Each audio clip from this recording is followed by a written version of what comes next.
It is 6 o'clock, and we have a full agenda. So I'm tempted to go ahead and start our meeting then. Welcome everyone.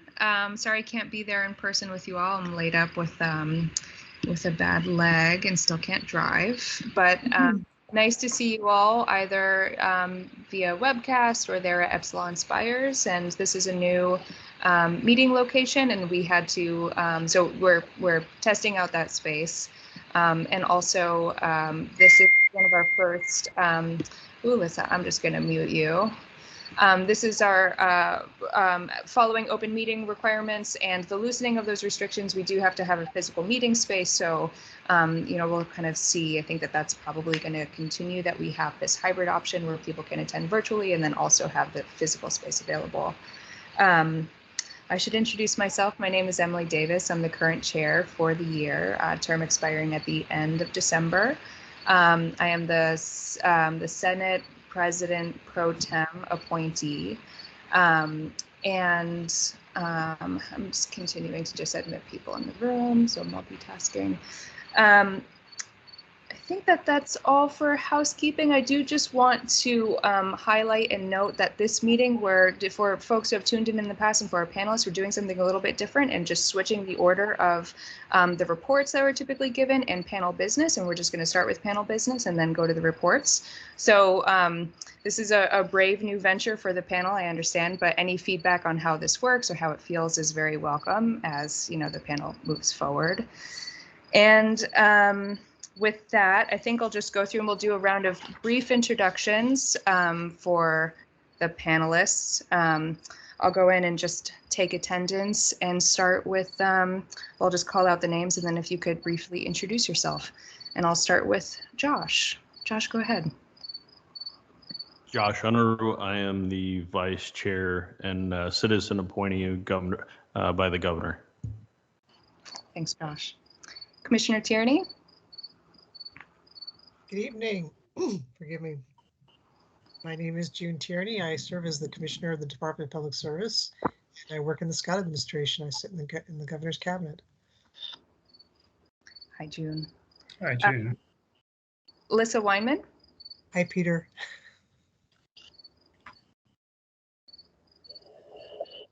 Oh, you're muted, Lissa. Lissa, you're muted. Hi, I'm Lissa Weinman. I'm also a citizen appointee by Becca Ballant, Senate Pro Tem. I was recently reappointed by her for a new term. I'm a business owner in Brattleboro. I'm pleased to be here tonight. Hi, Lissa. Hi. Bill Irwin.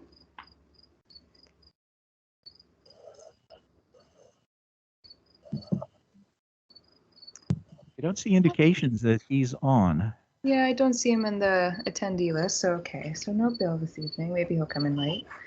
Trish Coppolino.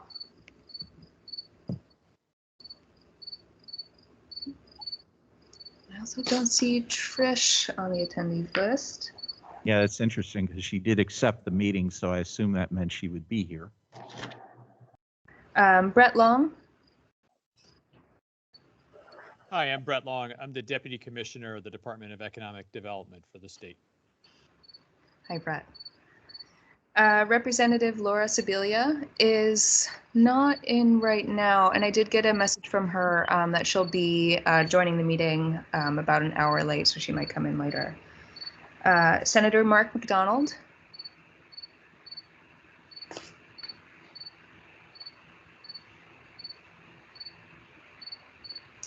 Senator McDonald, I don't know if you're speaking, but we can't have a hard time hearing you. I'm here. With your permission, I'm going to wear a hat so I can see the screen. There's some bright lights that make it difficult. Thank you. Madeline Arms. Hi, good evening. I'm representative from the town of Vernon. Hi, Maddie. Bob Leach. Bob Leach here, citizen appointee by the governor. Push the button on. Thank you. Citizen appointee by the governor. Hi, Bob. Representative Sarah Coffey. Also don't see Sarah in the list. Here yet. Marvin Reznikov. I heard that because we had our committee meeting today, that Marvin is on vacation this week and does not have internet access. Okay. Thank you, Lisa. And Sarah just sent an email to us also saying that she's having trouble connecting. Oh, okay. I think she might have gone to the wrong link. I'll Yeah, go that just popped up. see if I can send her a meeting link. I'll get through this. Corey Daniels. Good evening, Corey Daniels, NorthStar representative. Hi, Corey. And Hey. David Pearson. Good evening, David Pearson, NorthStar representative. Hi, David. Hello. And Representative Paul Mark. I haven't seen yet, but it's not here. Okay. So with that, I think then we'll first turn to review and approval of the June 14th meeting minutes. Emily, I just wanted you to know that I jumped on a couple minutes late. So Trish Coplino with the Agency of Natural Resources. Sorry for my garb. I just got back from a soccer game. So sure thing. Is there anyone else who might have come in late who I just breezed by before we go? Oh, No. Erwin, I see that you're on the line too. Yes, thank you, Emily. Good to have you both. Okay, so we'll turn now to approval of the meeting minutes. Any changes that the panel might want to make? Tony, I did see one typo on page 3, line 6 of the minutes, where it says empty spaces are indicate of progress. I believe that should be indicative. That's the only change I found. Okay.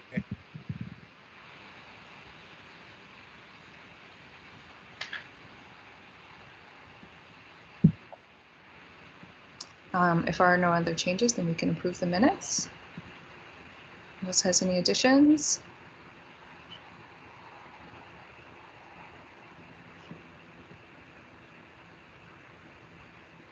Tony, Sarah Crawford just texted me and she is having trouble. Could you see if she's in the waiting room? Yeah, I'm multitasking. I'm on. Yeah, I'm also trying to get the meeting link. Tony, would you like some help with that, or I can multitask too? Poorly, but I can try. I think I just sent it to her. Okay. Thank you, Tony. Emily, I'd like to make a motion to accept the meeting minutes with your one correction. Thank you, Corey. Can I get a second? Seconded. I'll second that. And all in favor? Aye. Aye. Aye. Aye. Aye. Any opposed? And any abstentions? I abstain. Oh, thank you for that abstain. That was Senator McDonald abstaining? Yes. Okay, thank you. And I abstain as well. I wasn't at the meeting. This is Josh. Oh, it's Josh. Thanks, Josh. Okay. Okay, so then I'm just going to pause here and see if there's a way where we can get some support to get Sarah in the meeting before we go to Commissioner Bradford's presentation. What is that?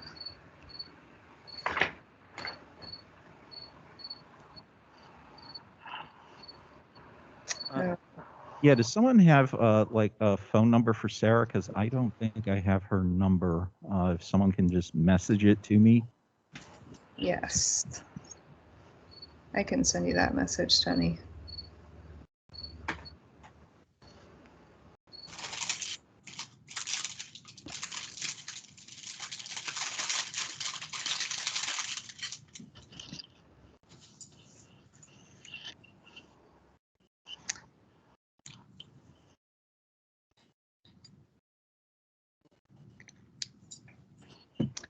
Okay, well, I don't want to spend, we do have a full agenda, so I don't know if it's, I did get a message from Sarah saying that it looks like the meeting hasn't started. So yeah, I'm guessing that she just doesn't quite have the right information.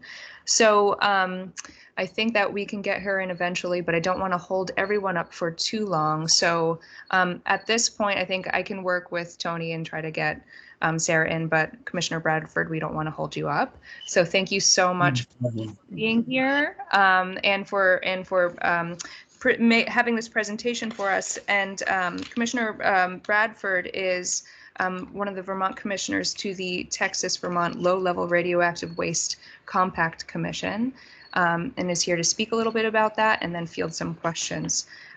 So without further ado, I think I'll pass it off to you. And thank you, Tony, for putting up the presentation. We can see it. So thanks very much, Emily. By way of background, I am one of Vermont's 2 compact commissioners. The other is Dick Sodek, a lawyer in Montpelier and also former chair of the Department of Public Service, June's predecessor by about at least 5 people, I would guess. Let's see, are you still able to see my presentation? I'm seeing an email chain. My apologies. Hold on.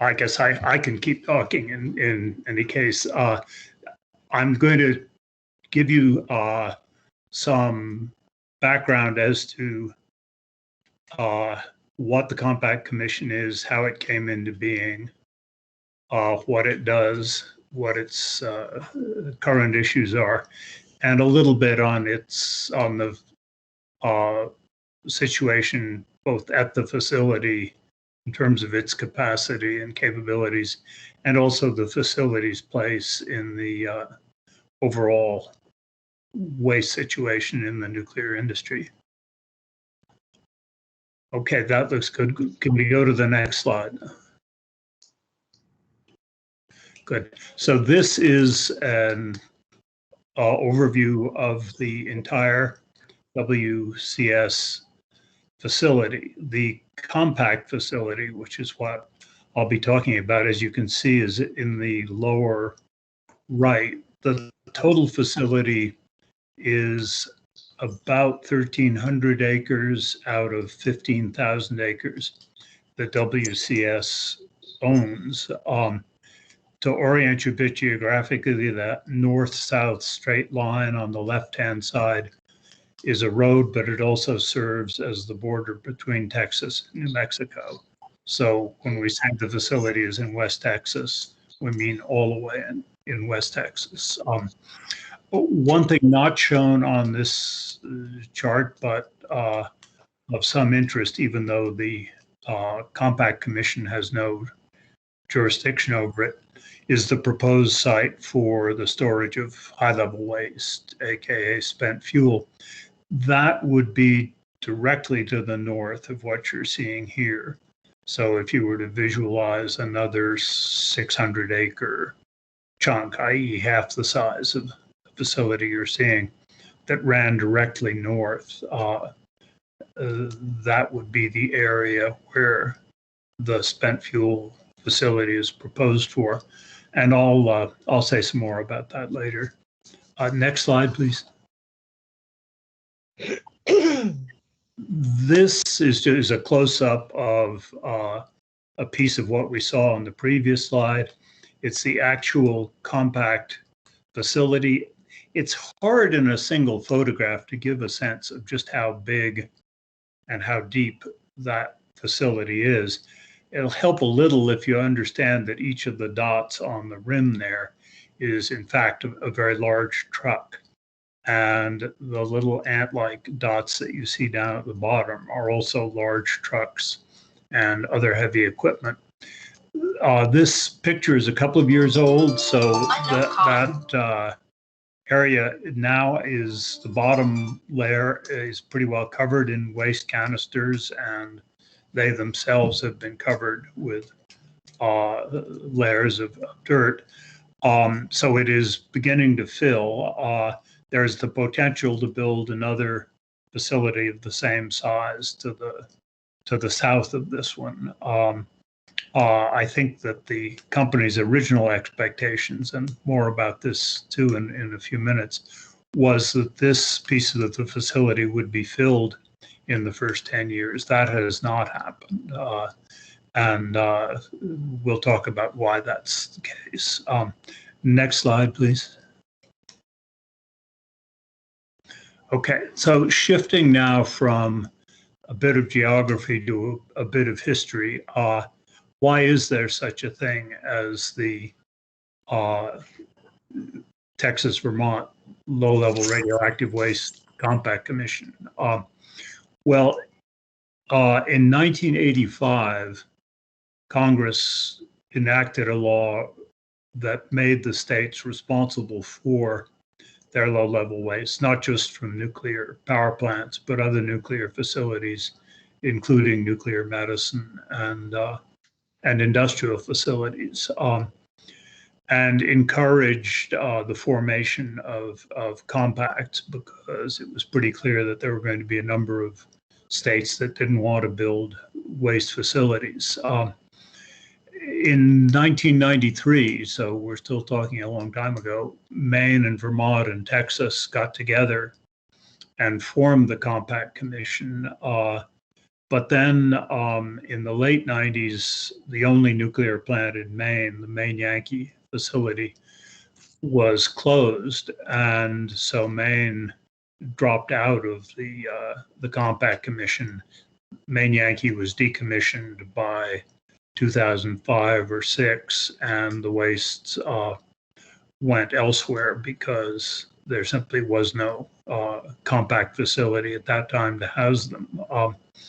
In 2009, Texas actually licensed the compact facility that is permitted the construction of the disposal site, and construction got underway. In 2011, Texas made an important change in the structure of the compact commission, that is what it would take for waste. The original understanding was it would only take waste from the compact members, Maine, Vermont, Texas. But in fact, as the years went by, of course, Maine dropped out. And Texas didn't build anything like the number of nuclear plants that they may once have expected to. So there was a mismatch between the capability of the facility, size of the facility, and the amount of waste that was likely to be available from the members. Finally, in 2012, the Compact Commission actually began receiving waste. Let's go to the next slide. Okay, so this takes us back to the period of time in the late 80s, early 90s. The law required states to take responsibility for the low-level waste. This is the structure that emerged among the states as to how they would deal with that requirement. As you can see by the blue line linking Vermont and Texas, that's our compact. The others are shown in the state groupings, and the pale blue ones are the states that have never become affiliated, now including Maine, which became unaffiliated. Among the 50 states, there are in fact only 4 active facilities receiving waste. There's one in the state of Washington that takes class A, B, and C waste from the Pacific Northwestern states. There's one in South Carolina that takes A, B, and C waste only from the states in that compact. There is a facility in Utah that takes waste from all over the country, but only Class A waste. And then there's the facility we're talking about this evening in Texas, which is licensed to accept A, B, and C waste, and in fact now accepts that that level of low-level waste from all over the country. There's a ceiling of 30% of the capacity of the facility that's available to non-compact states, and as we'll see, one of the primary functions of the Compact Commission is the licensing of the importation of that waste. Next slide, please. Okay. One more historical perspective. The nuclear waste world here in 2021 is in a number of ways really significantly different than it appeared to be when the facility opened in 2011, which happens coincidentally to be when Dick Sodek and I actually became compact commissioners. We weren't Vermont's first ones, but we have been there a while now. So in 2011, the US had 104 operating reactors, including Vermont Yankee. And there was really no expectation that any of those plants would shut down anytime soon. The primary focus in the industry was on extending the lives of those reactors, and also on the 30 or so applications for new reactors that were then pending at the Nuclear Regulatory Commission. This was the era that when the industry was colloquially called the nuclear renaissance. That's a title that rings somewhat ironically today, but at that time, the expectation was that the nuclear waste, low-level nuclear waste business would have to deal not only with all 104 operating reactors for quite a few years more, but also for a significant additional chunk.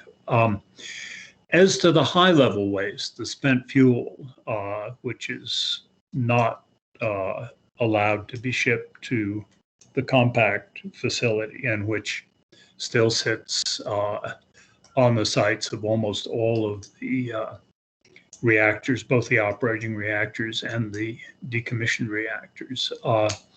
The expectation had been until 2008 that it would be sent to a disposal facility at Yucca Mountain in Nevada. In 2008, when the Obama administration came to office, it came in committed to discontinuing the Yucca Mountain facility. And in fact, it withdrew or sought to withdraw the license application. After a good deal of litigation, courts ruled that in fact they couldn't do that. But meanwhile, the Congress has refused to fund the processing of the application. Both political parties have now announced that they don't support Yucca Mountain anymore. And so for all practical purposes, Yucca Mountain is gone. Now, fast forward 10 years, and we're looking at a very different picture in terms of future waste streams. Vermont Yankee, as we know, only operated until 2014. It's closed, partially decommissioned. And in fact, 11 other reactors, so a total of 12, also closed entirely for economic reasons during that 10-year period. One new one opened, so the net change is minus 11, and we're down to 93 operating reactors today. And of the 30 applications that were pending at the NRC in 2011, only 2, both in Georgia, are still under construction. And there are no active applications for new reactors pending at the NRC anymore. Yucca Mountain, as I say, has been abandoned, and the interest has shifted very much in the direction of centralized interim storage of spent fuel, which, as we'll see in a few minutes, has come to focus in substantial part on the WCS site in Texas. Next slide. Okay, now the Compact Commission itself, what does it do? How does it do it? It has a couple of major licensing functions. First of all, we've talked about the 30% of waste that's allowable from non-compact states. And that is, in fact, a substantial part of the waste that's now coming to the facility. The Compact Commission licenses each requested import of wastes from outside of Texas and Vermont. And so a fair part of each meeting is devoted to the review and analysis of those applications. Shipments from Vermont and from Texas don't require individual licensing by the Compact Commission. What does require licensing by the Compact Commission, as concerns Texas and Vermont, would be exports of low-level wastes from the facilities. There are 4 operating reactors in Texas, plus, of course, Vermont Yankee. And they do sometimes want to send the Class A waste to the Utah facility. And so that is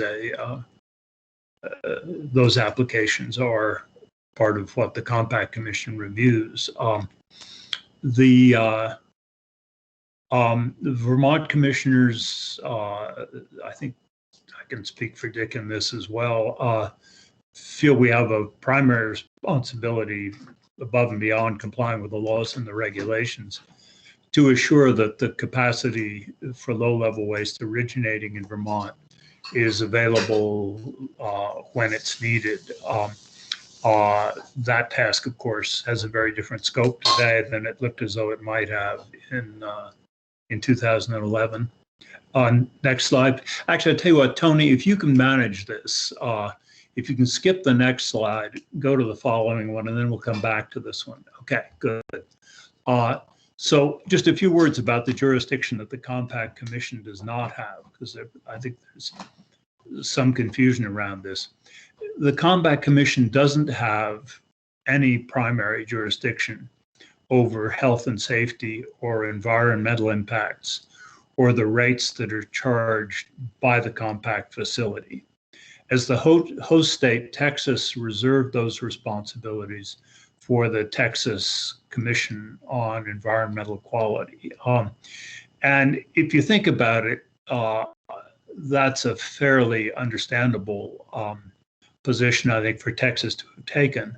And if you imagine that the facility were located in Vermont, that is, if the shoe were on the other foot, it's unlikely that Vermont would have turned the protection of its environment or its health and safety over to a hybrid body that included members, voting members from other states who weren't directly responsible to the Vermont government. So the Compact Commission does not have an environmental staff or a health and safety staff. We do have access to the TCEQ staff if we have questions. And we can get answers to those questions.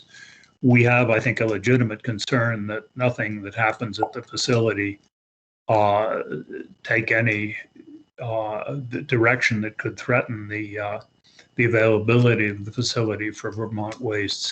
But we do not have a standard setting, license reviewing, or an enforcement responsibility as to environmental or health and safety matters.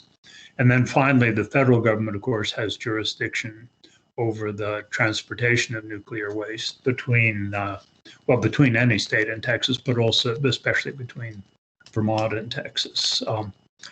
Okay, Tony, now maybe go back to the table that we skipped. This, if you can read it, I apologize that it's small. I just put up to give you some idea of the activity levels, radioactivity levels that have gone into the compact facility to date. And you'll see the third column shows you that the total amount of radioactivity, for some reason, this is from the report that WCS gave us last week, and for some reason it doesn't include a comparable table showing cubic feet. But the first two columns show you what came in 2021, fiscal year 2021, which one of those columns shows you the radioactivity as it was received, and the other lower one shows the decayed activity. The third column, the lifetime column, shows the radioactivity, but allowing for the amount of decay that's taken place, that is the decline in the radioactivity. And what that's telling you is that there's still a good deal of capacity left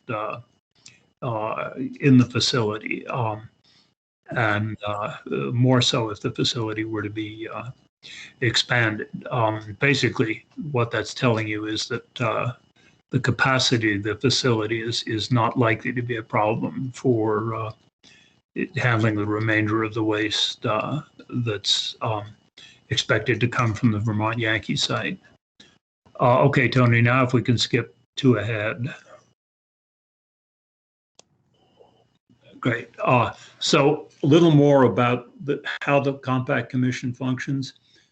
There are a total of 7 commissioners, 5 of them appointed by the governor of Texas, 2 by the governor of Vermont. And despite the pretty wide political differences in outlook between the 2 states, the Compact Commission is apolitical in its approach to the work that we have to do. The 5 commissioners from Texas are competent, well qualified, good to work with, and the meetings really have no flavor of partisanship at all. We meet 5 or 6 times a year. Almost all the meetings before the pandemic were in Austin, but we did meet once each year at the site in Andrews County, and once each year in Vermont. The meetings are all public except on the occasion when we have to go into executive session, and to the best of my recollection, that's been solely for personnel matters. In the 18 months of the pandemic, the meetings have all been virtual, although the one this past week was a hybrid like the meeting we're having right now, with some of the Texas commissioners present in the state capitol, but Dick Saudick and I participating from Vermont, and I think one of the Texas commissioners was participating remotely as well.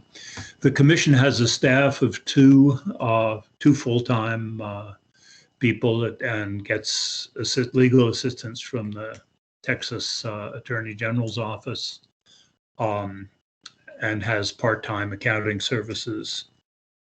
And a lot of its work is done in subcommittees that meet remotely. That is, we don't fly off to Texas for each subcommittee meeting. And the rule of thumb has been that there's always 1 Vermonter on each of the subcommittees. So Texas has been very solicitous of Vermont as a partner, and we've been able to participate thoroughly in the Compact Commission proceedings. Next slide.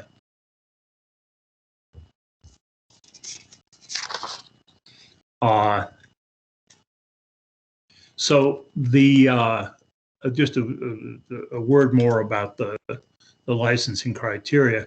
When we're reviewing a request from any nuclear facility in the country, and we've had them, I think, from almost every nuclear power plant, as well as from a number of other types of radioactive waste aggregators and collectors.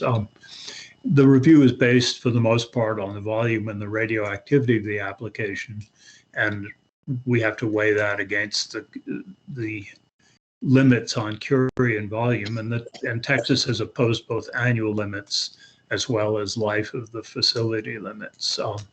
But as I say, those have not really proven to be an issue, and I'll talk in a minute a little more about why not. And we also do consider the source of the low-level waste.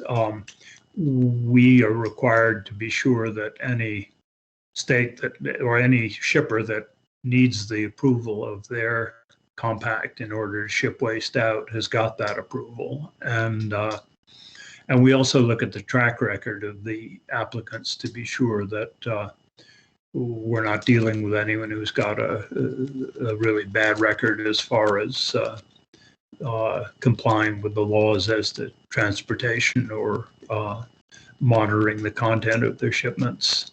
Next slide.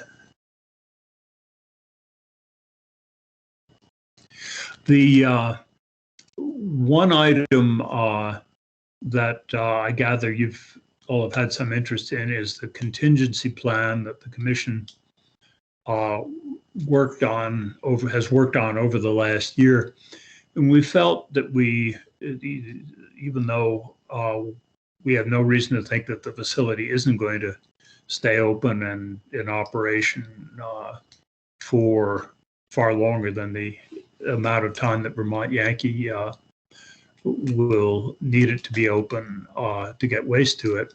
The Texas commissioners, of course, have to take a longer view. And so the question that has been raised is, well, supposing something genuinely unforeseeable and unexpected happens and the facility shuts down quickly and is unable to take waste.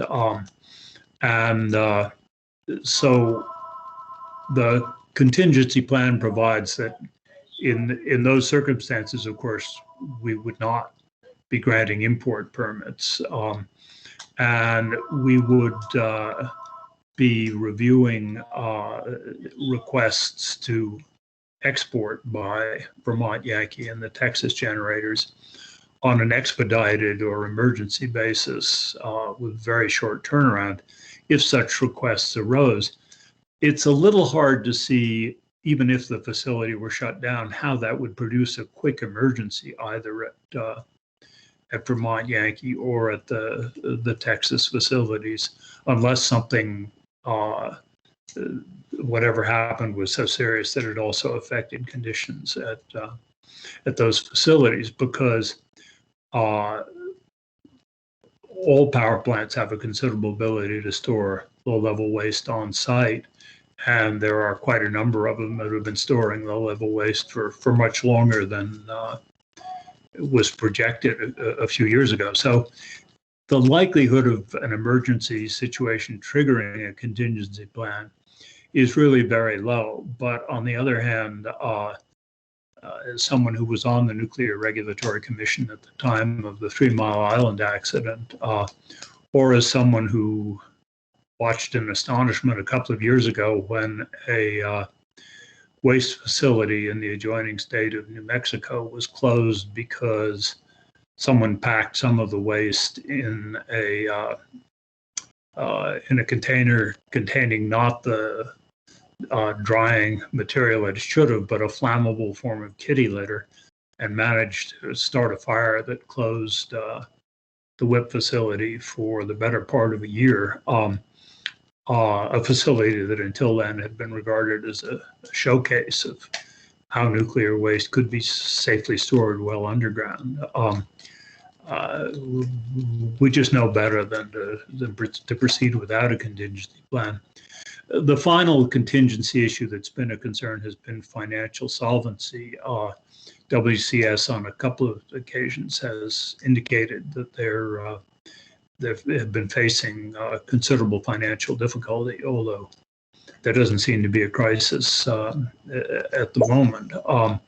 And one of the reasons for the financial difficulty that I've alluded to a couple of times is that the extent of the shipment of low-level waste has not been anywhere near the amount that WCS or most outside observers expected when the facility opened in 2011.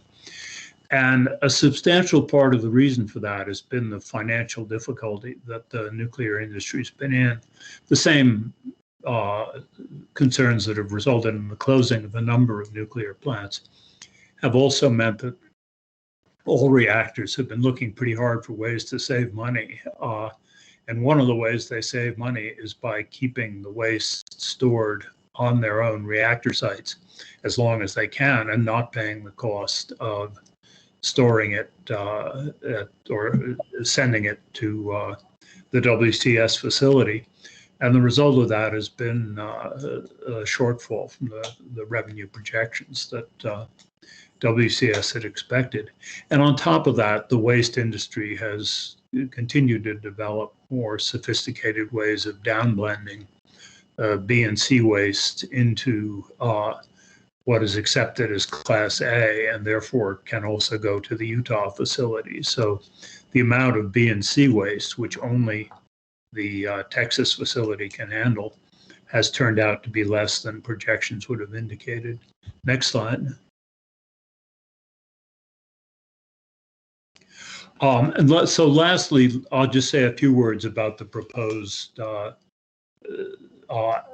storage of spent nuclear fuel at the WCS site. Again, the Compact Commission has no jurisdiction over spent nuclear fuel at all. The entire health and safety jurisdiction over spent fuel is with the Nuclear Regulatory Commission. And to the extent there are any other environmental, and there is any other environmental jurisdiction, it's with the state of Texas. So this is not a Compact Commission topic. But the situation is this. The WCS submitted an application to the NRC to store spent fuel in a facility for a couple of hundred years while the U.S. works out a permanent disposal plan for spent fuel.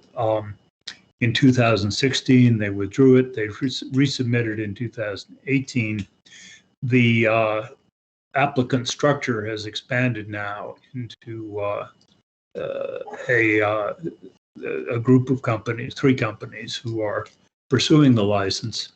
The NRC actually issued the license a week ago.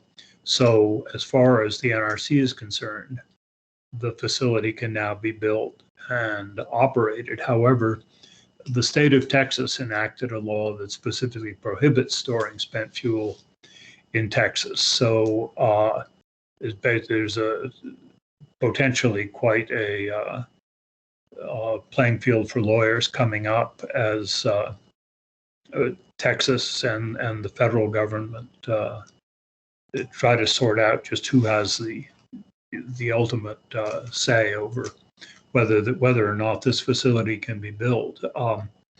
Now, there's a similar application pending for a facility not far across the border in New Mexico, but New Mexico also opposes its construction. So there's a whole separate preemption litigation playground waiting if the NRC approves the New Mexico facility, which they expect to make a decision on this winter.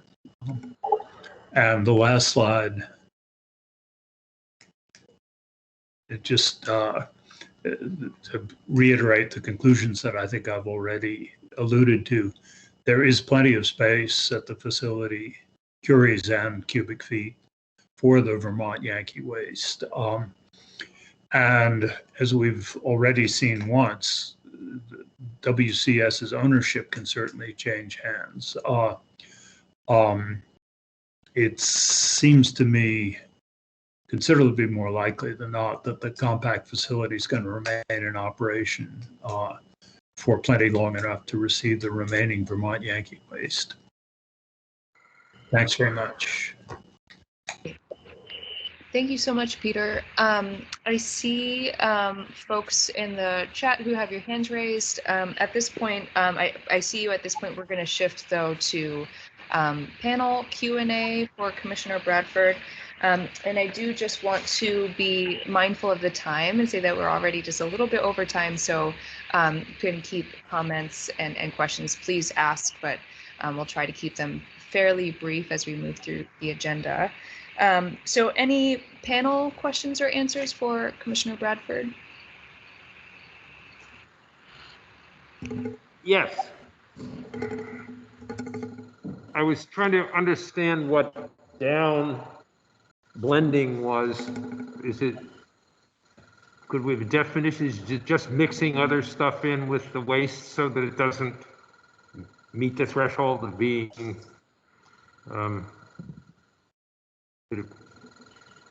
it's a way to lower the threshold? Yeah, it basically, if you have a lot of Class A waste and a little Class B, and I'm sorry, I just don't know the numbers well enough to be more specific than that.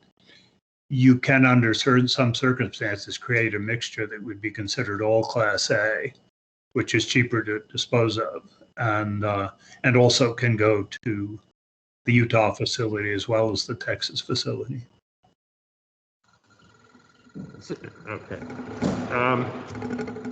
And the second question, that the privately owned facility has financial problems because states are hoarding their waste and not sending it there? Is that?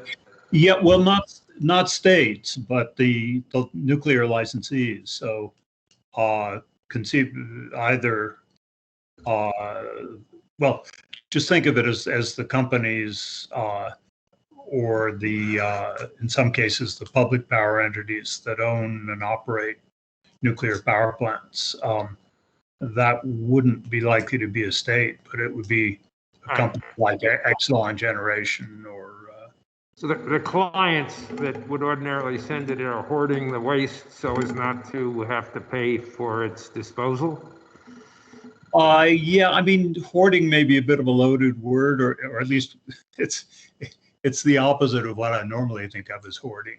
They do keep it on site for much longer than one would have expected. And presumably it's kept safely, or else NRC or state inspectors would be all over them. But the assumption, I think at the time the facility was being built and licensed, was that most nuclear power plant licensees would be really eager to get the waste off-site. And then the nuclear industry hit a huge financial headwind when basically the price of electricity collapsed for a number of reasons, including much cheaper than expected gas supplies, abundances of renewable energy, a drop-off in demand, partly energy conservation, partly the economy, and the failure of the federal government to take a serious action with regard to carbon. So nuclear power didn't get any advantage relative to fossil fuels out of being a low carbon source. Put all those things together, the industry got in a lot of financial trouble. That's why the 12, 13 plants closed. And it's why all the survivors have looked everywhere in their operation to try to find ways to save money, including not sending any more waste than they have to WCS. I'm not sure that's true for all of them. In fact, I'd suspect that the ones in states that don't have power markets and therefore that face less economic pressure probably don't look at that decision quite the same way as the ones like Vermont Yankee used to be that did function in power markets.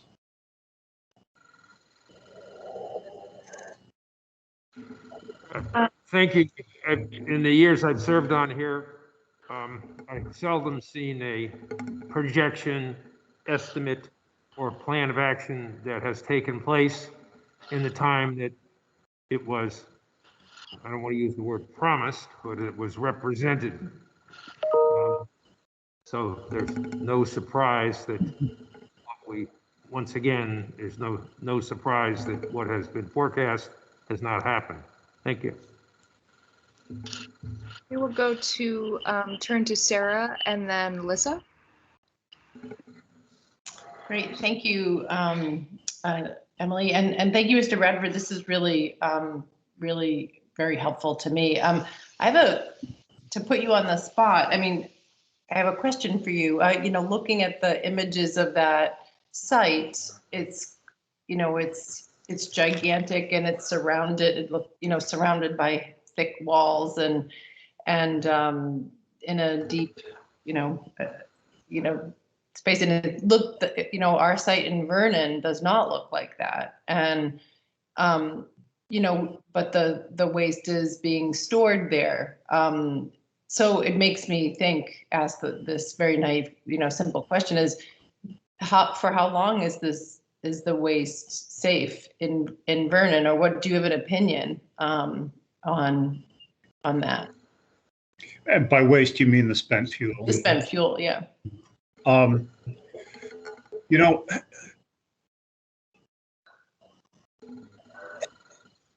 Here's what I'm confident about. I'm confident that the spent fuel is not going anywhere soon from Vernon, and I've been saying that as to a number of sites for 20 years.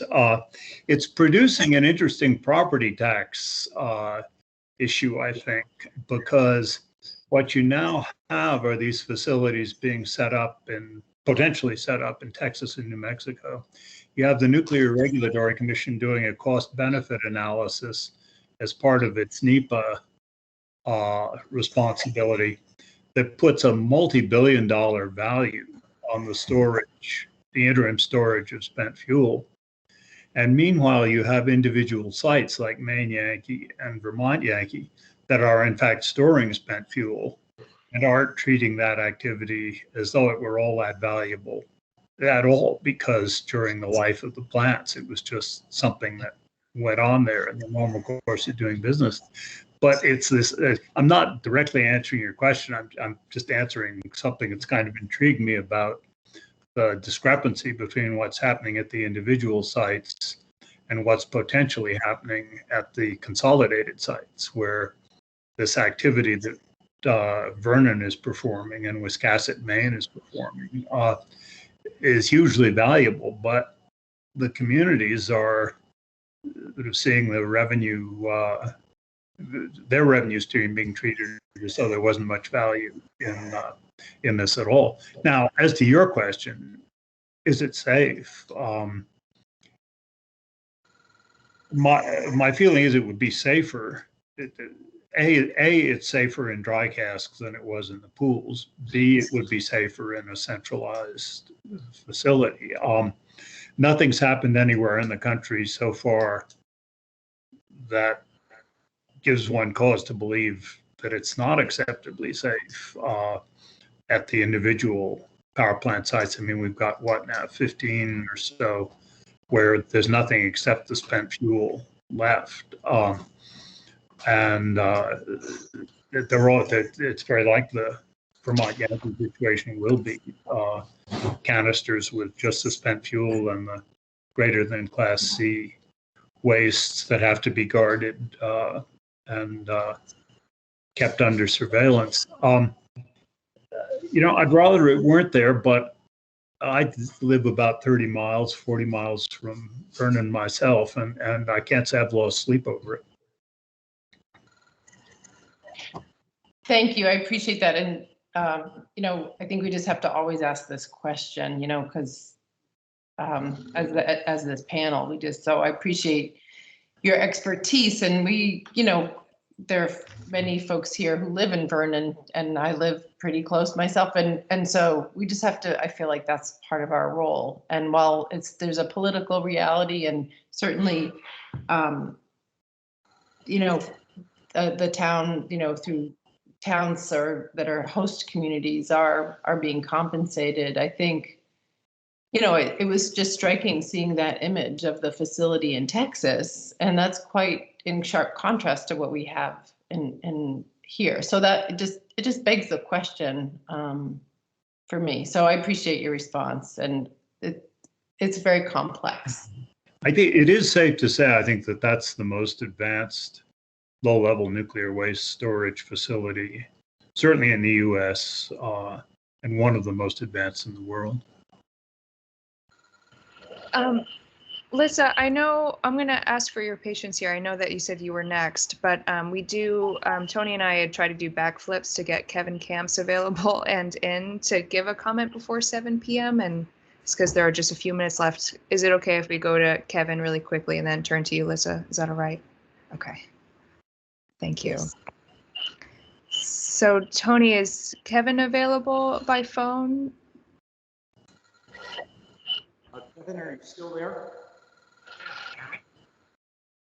Yeah, hold on. I'm going to put you up to the microphone. We're going to see what happens. Sure, thank you. Go ahead. Okay, I just wanted to first thank Tony and Emily for trying to get me on. I tried for about a half hour to get on via the webinar, and I also tried the phone numbers several times each, but none of that worked for me. So I appreciate Tony and Emily working to get me on this way. I just wanted to make a short verbal presentation. I actually have another meeting I have to be on around 7.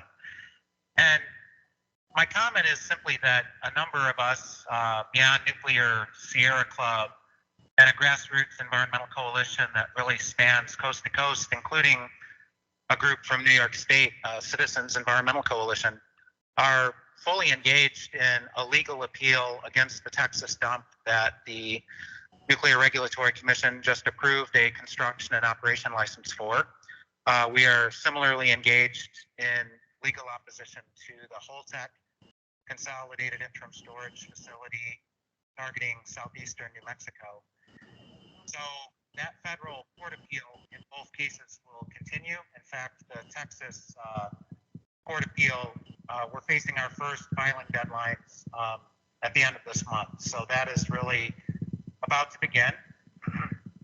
We're also, of course, joined by other opponents to the dumps, including Fasken Land and Minerals and the Permian Basin Land and Royalty Owners Association. So it's not just the state governments, it's not just the congressional delegations from these states that are in opposition, it's also quite a broad, diverse coalition of interested parties. And I guess one thing I would like to say to the panel is, from what I understand, when the Vermont Nuclear Decommissioning Citizen Advisory Board endorsed consolidated interim storage at the request of Yankee Atomic 5 years ago or more, some or many or all of the panelists, other than the chair at the time, didn't even know that the name of your panel was being affixed to a Yankee Atomic lobbying letter pushing consolidated interim storage. And I know that a federal policy subcommittee has been established by your panel, and that's appreciated. I just wanted to point out that, you know, like Howard Zinn said in one of his later books, you can't be neutral on a moving train. You have to take a position now that you've already taken a position, or you need to undo your position. I mean, unfortunately, your position that your panel took, except none of the panelists knew about it back 5+ years ago, still stands and has caused all kinds of consequences at the federal level, including from the U.S. representative from Vermont, advocating for consolidated interim storage, sometimes in your name. So I just encourage your panel to fix the mistake that was made in the past. My understanding was that your panel was not even supposed to do such things as take a position on consolidated interim storage. would, and yet you did in favor, and think that that needs to be fixed. It's past time for that to be fixed. And the reasons for it include the fact that you've kind of heard about. I could only hear bits and pieces of Peter Bradford's presentation, but the state of Texas writ large does not consent to this proposal. The state of New Mexico writ large does not consent to TIS. And there's also environmental justice aspects to this that are hard to overstate, given the demographics of the area, including the fact that New Mexico is a majority-minority state. If you look at the percentage of the population that is Latin American and indigenous, it is a majority of the state population, including in southeastern New Mexico. Similar things can be said about the region in extreme West Texas. And as was talked about by Peter Bradford, already Texas serves as a national low-level radioactive waste dump. I would take some issue with his characterization that it's the most advanced in the U.S. or the world, because that's kind of misleading. Because things can go wrong, certainly over time. This facility in Texas for low-level radioactive waste disposal is either above or near the Ogallala Aquifer. And when those layers of containment fail inevitably over time and release their contents further into the soil and the groundwater, that could have implications for a very broad region downstream. And the only thing about high-level versus low-level is you're about to add many zeros, many orders of magnitude in terms of the hazard level, the Curie count that's being shipped from a place like Vermont, which is predominantly white American and relatively wealthy, to a place like the border of Texas and New Mexico. And I've heard it said by some folks in the Brattleboro area in response to the demographics and the wealth levels that, well, there's a high median level of income out there. Well, I'm afraid that the wealth resources are not shared equitably among all people who live out there. A lot of the working class folks are living from paycheck to paycheck, despite the wealth generated in the Permian Basin that is not equally distributed. And in fact, New Mexico as a state ranks at the very bottom of many demographic and socioeconomic measures, despite the fact that the nuclear industry set up shop out there in 1943 at Los Alamos. So that always baffles me, that if nuclear is so great for the economy, then what has gone wrong in New Mexico for so many people to suffer such dire poverty? So those are my comments. I just hope that the panel will fix the mistake that it made several long years ago now, because a lot of this, in a very real sense, is being done in your name, and that has to just stop. Thank you for this opportunity to make a comment. Okay, and just to clarify, that 2015 position was rescinded on 8-1 vote in a previous meeting. We withdrew that support, and the panel has formally no current policy on any changes to the nuclear waste issue. But we do really need to move on.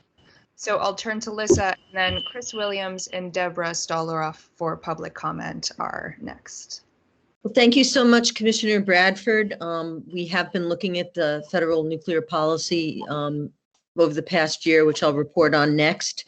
But I do have a question that Marvin Resnikoff asked me to present to you, which is basically to get your position on the NRC reconsidering its classifications for greater than Class C waste. He wanted to know if the compact has taken any position on that issue, and if in fact the NRC would allow it, if you would be able to accept the greater than Class C waste at the WCS facility somewhere down the line. And then I had a question just regarding the NRC or the federal government's ability to override Texas or New Mexican opposition to the plants. In your personal opinion, do you think that it could be possible that the federal government would, because the NRC has issued the license, be able to override public dissent in those localities? Thank you. Okay. I may come back to you to remind me of the second half, which I'll forget while answering the first half. Please give Marvin my best. I used to see a lot of him, haven't in quite a few years. The Compact Commission hasn't taken any position on reclassification. The ability of the facility to take A, B, and C waste as a legal matter is not really our purview. Again, it's the Texas Commission on Environmental Quality and the Texas legislature that determine what's allowed into the facility, because it's a Texas environmental impact question. If I thought it affected the facility's ability to take the Vermont Yankee low-level waste, then it would be an issue of concern to Commissioner Sodek and to me. So far, it hasn't, to my knowledge, been of concern in Texas. And I'm not. I'm going to guess at this, so don't take it as a strongly held legal opinion that anything that is reclassified into Class C waste probably is acceptable at the facility under the existing legal regimen. That is, the law says it can accept A, B, and C waste, and I think uses the federal definitions.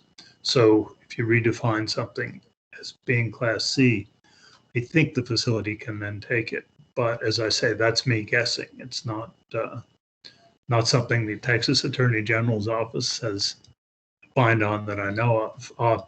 Now, your question was as to the power of the federal government to override state opposition. I was a witness for the state of Vermont in the litigation that arose from Vermont, from the legislature having mandated the closing of Vermont Yankee, and did my best to explain to the district court why it seemed to me that that was a legitimate exercise of the powers that the state has over non-radiological health and safety. It's clear that the Atomic Energy Act, as to nuclear power plants, preempts radiological health and safety matters. I haven't looked at that issue with regard to waste facilities. So let me just say that if it's structured the same way that it is for power plants, then there's a very strong likelihood that the federal government would believe that it could override Texas and New Mexico and the recently passed law is saying that you can't store waste here. That would look quite similar to Vermont's position on Vermont Yankee. The defense that the states could mount would be, well, we're not just exercising a radiological health and safety issue here. We're drawing an economic conclusion. We're drawing an aesthetic conclusion. We're drawing a land use conclusion. Basically, we're doing this on the basis of considerations that aren't preempted by the Atomic Energy Act. Problem's going to be, if it's the same as it was in Vermont, that there's going to be a lot of legislative rhetoric and rhetoric from witnesses before the legislature about how dangerous the spent fuel is. And it's going to be pretty hard to convince a judge that radiological health and safety isn't a big part of the motivation. So, I mean, you're raising the right question, and if it shakes out the same way as it did for Vermont on the reactor, Texas and New Mexico are going to have to work very hard to be successful in defending those laws.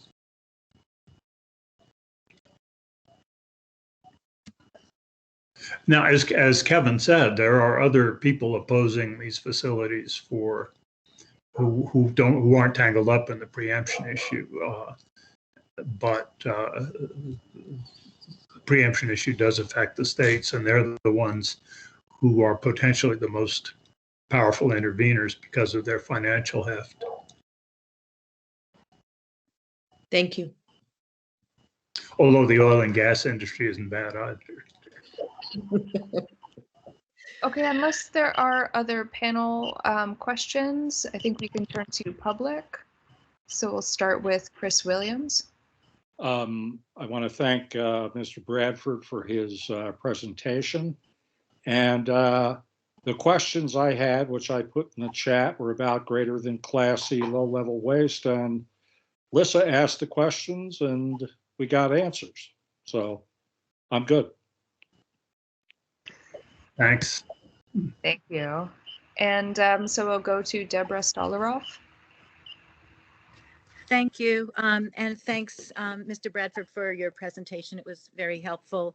Thank you. A lot of what I want to ask Kevin also asked, but I'm going to ask these questions in other ways to just to drive to drive this point. I heard you say that you haven't lost any sleep worrying about Vermont Yankees waste. I also heard you use the term if the shoe was on the other foot. And so I'm wondering, I have two really easy yes/no questions, and then one that might be just a slightly bit longer. But are any of the commissioners in any of these places people of color or people of marginalized communities or people who are, like working class folks? Well, one of the commissioners is a judge from Andrews County, and I think that's required under Texas law. I know nothing about his income level. We have had at least one commissioner, Afro-American commissioner in the past, but we don't now. I guess I've never asked the commissioners about their ethnicity in any detail. So I guess the best answer I give you is, as far as I know, there are no minority members, but I don't really know. Yeah. Okay. Yeah. I'm just curious about whose voices are being heard on the when the commission is meeting. My other question for you, which is, actually you asked my next one of them, which was if somebody was from Andrews County was representative of that group. So, but if the shoe was on the other foot, and waste was there was a scientifically sound place in Vermont for all this waste to be stored, for waste from Texas. Well, Texas doesn't have, or is it New Mexico? So one of them, New Mexico or Texas, doesn't have a nuclear power plant. But New from Mexico, other New Mexico, places, Texas does. Right. Yeah, I knew it was one of them. But if waste from other states was to be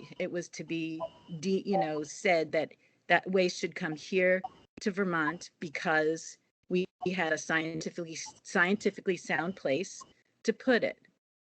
My question is, would you be a proponent of waste from all these tons and tons of nuclear waste, whether it's low level or high level nuclear waste coming to Vermont? Would you be a proponent of that? I don't think there's enough in your hypothetical for me to give you an answer I'm comfortable with. As to low level waste, I was chair of the New York Public Service Commission, and New York is inadvertently home to a pretty substantial low and high level waste repository out at the West Valley site. It wasn't supposed to be, but that's what it's turned into. And I can't tell you that I felt endangered by it. I also can't tell you that I'd have advocated putting it there. I wouldn't have. But I lived 5 miles from the main Yankee plant in Wiscasset when it was an operating reactor. And I have to tell you, it's always seemed to me that the operating plants are more dangerous than the waste repositories. At that point, you've got a lot more radioactivity on the surface of the earth at high temperatures with water sloshing around it, and where there are remote chances that things like airplanes can hit it. That seems more dangerous to me than a repository. So if I were going to go out and oppose something being located in Vermont, I'd start with, and not that anyone's proposing to build a nuclear power plant, but I'm just not a person who's as troubled by the waste repository as by the nuclear power facilities themselves. And even there, I lived 5 miles from a nuclear plant with 2 small children for a number of years. That's interesting. So here's my question then. So then why would, if you're feeling not worried about it, as I heard you, this is the second time I'm hearing you say this tonight. Is there a reason that you would that you propose that we send our waste, the garbage that we've created here in Vermont, across thousands of miles, in putting the waste in dangerous situations, potentially dangerous situations, right? You never know, it could happen, accidents happen. And rather than keeping it here and being responsible for the waste that we produced at Vermont Yankee over time. I mean, it sounds like I heard you say that, really right now, it's not in any grave danger. We can actually make it safer. There are ways for us to make it safer and keep it here. I'm just curious because I keep hearing you say that it doesn't cause you any you don't lose sleep over it. You're not worried about it. Yeah, just a thought, because there are definitely environmental. Okay, so keep in mind that nothing about the Compact Commission and the decisions I have to make as a Compact Commissioner depends on how I feel about the safety of the waste storage. That's just not the Compact Commission's jurisdiction. So I'm happy to have this exchange with you and to give you the best answers I can, but we're not talking about subjects that drive the decisions of the Compact Commission, either for Dick Sodek or for me. As to whether I prefer there be a centralized interim repository somewhere, I think someone earlier put their finger on why that seems a better idea to me, not necessarily the ones in Texas or New Mexico, but just talking conceptually, that we'd have a chance to really build the facility right from scratch,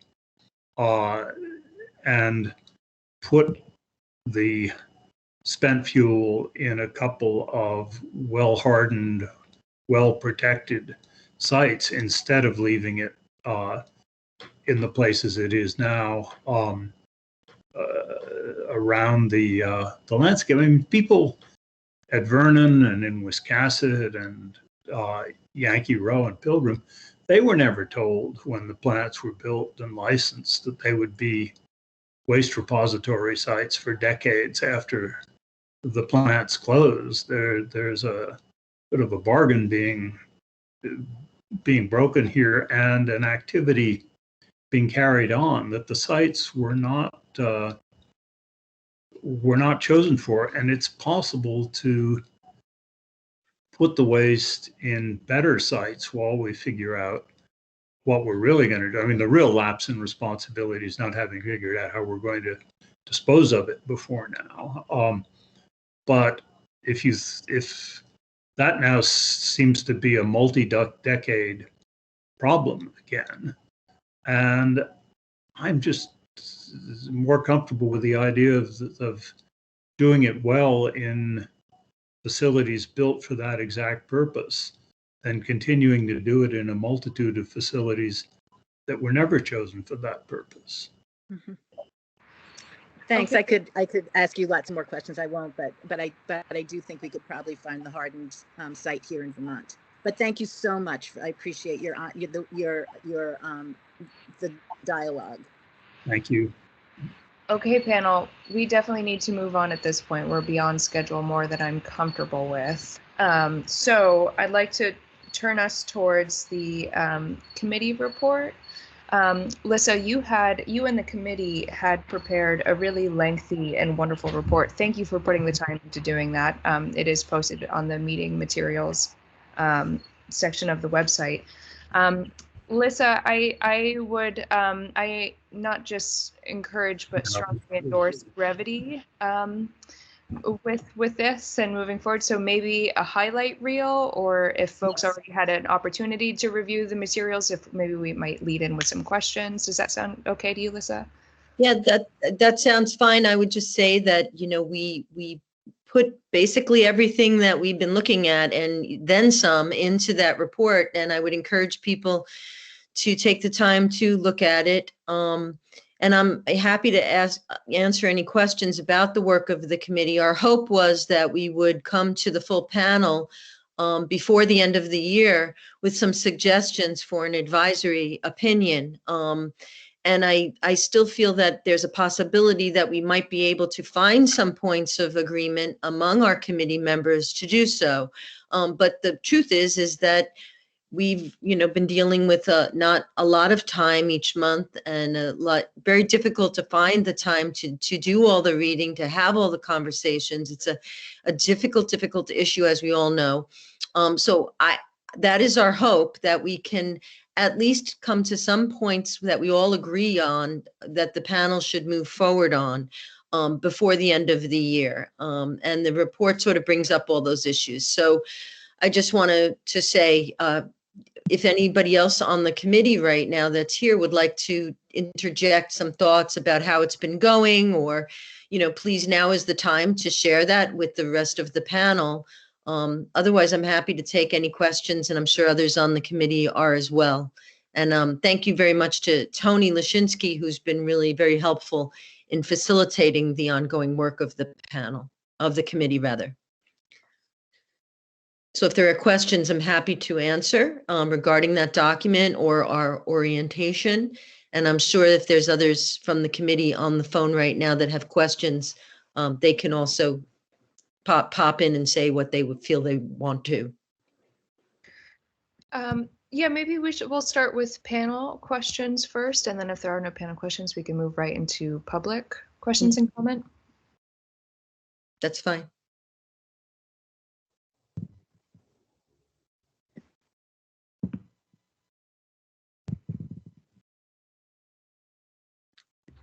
But unless there are any panel questions, then maybe we can move right into public. Any members of the public have any thoughts on the committee report?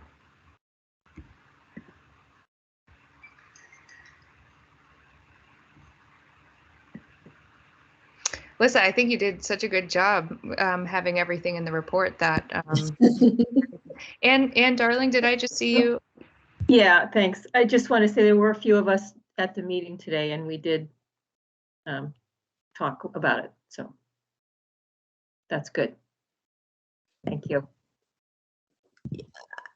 I do think that, just to say that the work of the committee is very important. I mean, if nothing else, we're educating ourselves as to just how difficult this problem is, and just how urgent it is that the federal government and, we all as citizens really need to take a look at what we're doing. Right now, we're not collecting any tax on the generation of nuclear produced electricity as we had in the past, to help pay for what the Department of Energy estimates will be about $100 billion to build a couple of consolidated sites and a permanent repository. They've admitted that that's at least 30 years. If we identified a place now to go through the process, we're not collecting any funds to go to that purpose right now. They were suspended by a court decision back in 2013. It's a mess, and it's only going to remedy itself if citizens like us get involved and weigh in on the federal level. So there's been the formation of a new caucus in the House of Representatives on spent nuclear fuel. I'm not sure what's happening with that. We haven't had any feedback from them at this point. There are efforts to restart the process of really taking a look at what an integrated management system nationally would look like. But we've also found that there is no operating geologic repository for civilian nuclear spent fuel anywhere in the world right now. Finland's getting close. China's trying to build one, but it's been a problem globally. So, so we're grappling with it. We will continue to have conversations and hopefully be able to bring at the next panel meeting before the end of the year an advisory opinion or two that we hope could be considered. Thank you, Lissa. I do want to ask just one question. If, and this could be the last sort of point here if no one else has any questions, but in the report, you did make a comment, and I'm just trying to find it now where I highlighted it, but I can't, about, you know, maybe reviving the Blue Ribbon Commission or something like that, like some other entity. Should it be housed in the DOE? Should it be something else? I'm curious if your committee has spoken at all about how that connects with Vermont Yankee decommissioning, or what are the local implications for, you know, like those are, what's the connection between what federal entity may or may not exist, and how does that influence what's happening at the site in Vernon and how that impacts us? I'd like to give other committee members a chance to comment on that if they want to, so I'm not just the only voice here. Or even Tony, if he would like, but I know you're busy, Tony, with running the meeting. But I would say that the reason that that we're looking to potentially weigh in on that question of whether an independent agency might be preferable to keeping the structure as it is inside of the Department of Energy is because simply the Department of Energy is held captive. It can't access the nuclear waste fund. And it's just, there's been a history of non-action, bipartisan non-action, and inability to end the proceedings so that either we yay or nay to the Yucca Mountain. I mean, things just can't continue in limbo this way. We can't keep producing spent nuclear fuel, i.e. nuclear waste, without a solution. It hurts everybody. So I think it does affect Vermont, because as long as there's no agency that's empowered to do the dirty work, we're just going to see more of the same. So that is a question. Is that something that we should join some of the other coalitions, back the recommendation of the Blue Ribbon Commission to form an independent entity? The DOE actually, in the previous, the Obama administration had actually endorsed taking that role out of the Department of Energy. So the DOE itself had thought that was a good idea. And I think that those are the kinds of things we're looking at, because our federal delegation has a lot of power right now, especially on the Senate side, obviously. And a state like Vermont can play a leadership role if we can find those points of consensus. And anything that can break the really egregious, really shameful lack of activity on this matter is going to be helpful to the nation at large. Thanks, Lissa. There are no other questions or comments, then I think we should just move along and catch up to be actually coming back to be on schedule a little bit. Otherwise, we'll shift to, I don't see any other questions or hands, so we'll go to, and thank you, Lissa, for, again, that section and for preparing that report. So we'll shift to early general public comments for any folks unable to stay through the end of the meeting, the reports. Any early comments? I don't see any hands. Oh, Tony, is there something? Oh, I was, okay, we just have a hand pop up, but also I was just going to remind folks that if you are tied in by the phone, just to unmute yourself by pressing *6 and asking, request to speak. Thanks, Tony. I do see that. Skylar Gould, yes, go ahead. Yeah, hi, thank you. I just wanted to ask Peter what he thought, how he understands the apparent contradiction between the NRC issuing a license to ISP for the establishment of a centralized interim storage facility and the pretty specific forbidding of such a facility until a permanent repository has also been licensed, and understanding that the original conception of interim storage was as an adjunct tool to a permanent repository to make the handling and packaging for final putting into the repository. That what we're talking about now is very different. But legally, I was just wondering what he thought of that apparent contradiction. Thanks. I'm sorry to say, unless I'm missing something, I don't think that Commissioner Bradford is on the line anymore. Right? Oh, okay. Yeah, I don't see him either. Well, I can be. Yeah. No, you are. Here we are. Never mind. But I don't want to disrupt your agenda any more than I already have either. Go ahead. That's fine. Okay, so the history of the interplay between interim storage and a permanent repository is a pretty tangled one. And the industry for a long time was opposed to interim storage precisely because they thought it would take the pressure off for developing a permanent facility. And so the waste policy legislation enacted in the 80s and 90s did prohibited the federal government from pursuing interim storage. And the motive was to really keep the focus on selecting a disposal site, which ultimately became Yucca Mountain. The wheels turned on that now. Yucca Mountain's gone, and the Blue Ribbon Commission, I think, did endorse the development of interim storage while we completely rethought the process of selecting a long-term disposal site.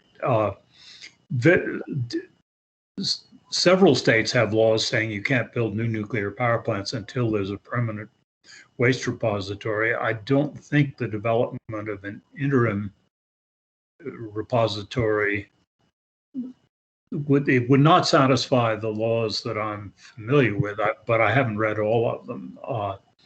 And there may be some that would be enough for. Tell me if I've missed the thrust of your question. Well, as I understand the Waste Policy Act, as you repeated, it forbids the building of a centralized interim storage until a permanent repository is licensed, and there is no permanent repository.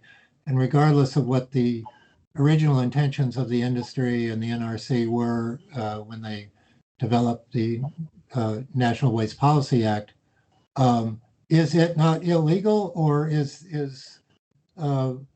are they trying to kind of get around it by calling it a pilot project and therefore it doesn't apply, or is it because it's all private industry and therefore the federal law doesn't apply? It's certainly in contradiction to the original intent of the legislation.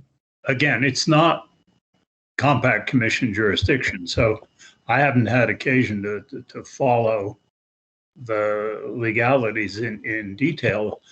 I can't imagine that the NRC would have issued the license that they issued last week, though, if there were a flat out prohibition. on constructing an interim facility that was still part of the Atomic Energy Act. Well, that's interesting because I believe they said, well, until the law is actually violated and they actually build the facility, then no law has been broken. And I think they're counting on, in the long term, as may seem a possibility with current legislation, that would allow an interim facility, notwithstanding any prescriptions included in the National Waste Policy Act. But well, you may be right. I haven't read the decision. It's not one that, as an NRC commissioner, I would not have voted to issue a license for something currently prohibited in federal law on the ground that the law might one day change. I'd say come back and see me when the law is changed. Well, thank you for that. Okay, panel, we'll move quite along. I'm going to, I think, say that we're going to skip the break, which is a 5-minute break anyway, also because there are so many folks tuning in virtually. Please take care of yourself. But in the interest of time, I think I'd like to move along to the NorthStar update. So now I'll turn it to Corey Daniels.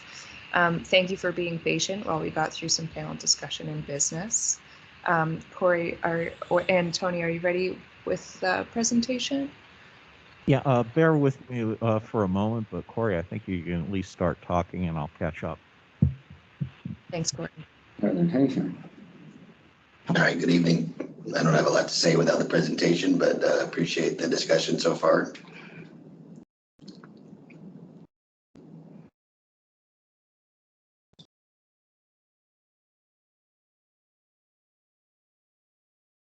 This is always the fun part, is finding them again.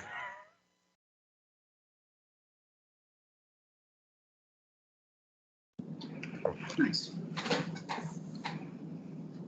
Okay, Corey, it should be up now. Yep, we got it. Go ahead, next slide, please. All right, as we start all our presentations with a reminder, NorthStar has a philosophy. It's called Target Zero. We believe accidents are preventable, and we will endeavor to do all things with respect to safety, nuclear, radiological, industrial, and environmental, as safe as we can. We do it right the first time, and we do it safe. Next slide, please. With that said, we just celebrated, and the top of this slide is just a little out of date. I apologize for my numbers being incorrect. We just celebrated today going over 1 million person hours on site since taking ownership of the site with no OSHA recordable accidents. That's a pretty important milestone, and we look forward to repeating it. We continue to experience good regulatory performance. We have 0 cited or non-cited violations since we've taken over ownership of the NRC. And as far as production goes, and we'll talk about that a little more detail as we go through the slide deck, we're still well ahead of schedule, and we're making good progress on the reactor vessel disassembly as well.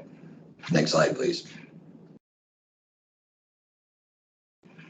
So this is more of a macro of the schedule. Ultimately, it still demonstrates the same items for large component disassembly, including the reactor vessel, main generator, main turbine, main condenser, cooling towers, the atmospheric stack, other items. And then once the reactor vessel is disassembled, we can begin in earnest also dismantling the interior of the reactor building, so we can then take it down when we take down, or shortly after taking down, the turbine building superstructure, starting the middle to the end of next year. Next slide, please. For those not familiar, there's a picture of a boiling water reactor of the type Vermont Yankee has. It's about 60 feet tall and about 23 feet wide.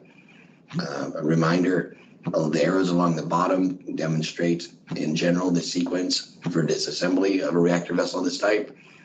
As you can see with the list of items on the left-hand side, we're nearly all the way through those items. We're now down to the reactor vessel nozzles. We just finished up with the jet pump assemblies last week, and the reactor nozzles, and then the reactor vessel itself, which we will segment into rings, are definitely some of the lesser complicated elements of the reactor vessel disassembly. And we've gotten through the difficult parts. We're still packaging up some of those other components, but we're ready to move forward with the nozzles and the vessel disassembly itself. Next slide, please. And so a few underwater shots here. This one on the left is of a jet pump riser being severed. It's in a tight location, as all the jet pump risers are. They're on the periphery of the interior of the reactor vessel. And then on the right-hand side, you can see hanging from the center of the bridge a large, it almost looks like a beam just next to that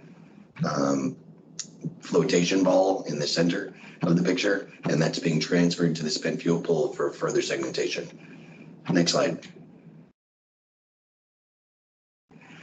Again, a couple more underwater shots, and these are also jet pump inlet riser pipes being disassembled with underwater tooling. This operations took quite a few weeks. It's there are 20 jet pumps, and with the risers and the pipes, it's quite a bit of underwater cutting work, very tight dimensions and tolerances, and in difficult locations. So quite a bit of work happened in the last few weeks on the jet pump risers. Next slide, please. A couple more photos showing a different view of those jet pump risers in a vertical position and the proximity to some of the instrumentation piping on the right-hand side. You can see the jet nozzle cutting through some of those pipes. Next slide.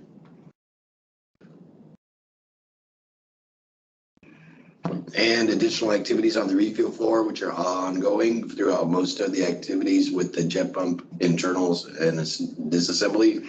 In this picture, you can see a filter basket on the right-hand side being lowered, actually being lifted from the cast liner for use on the refuel floor. Next slide.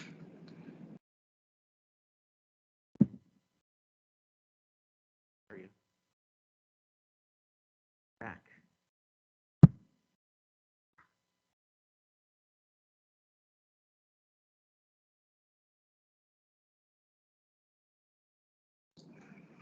And along with those activities, no problem, Tony, you see you locked up there for a second. As you could see in the previous slide, the refuel floor is a pretty busy place. And as we finish one job, the demobilization efforts and preparations to step into the next set of work sometimes is pretty significant. In these photos, you actually are looking at the racks that used to hold core shroud segments, and those were all removed and deconned and packaged for disposal as well. Next slide.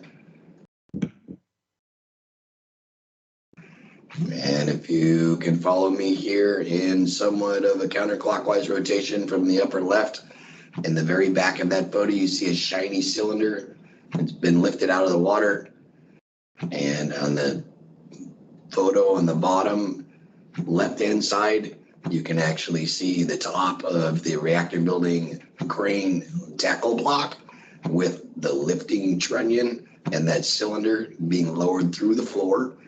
And then on the right-hand side, after it traveled from the 345-foot elevation of the refuel floor down to the 252-foot elevation on the bottom of the reactor building, that was received onto the transport trailer and laid onto its side for placement.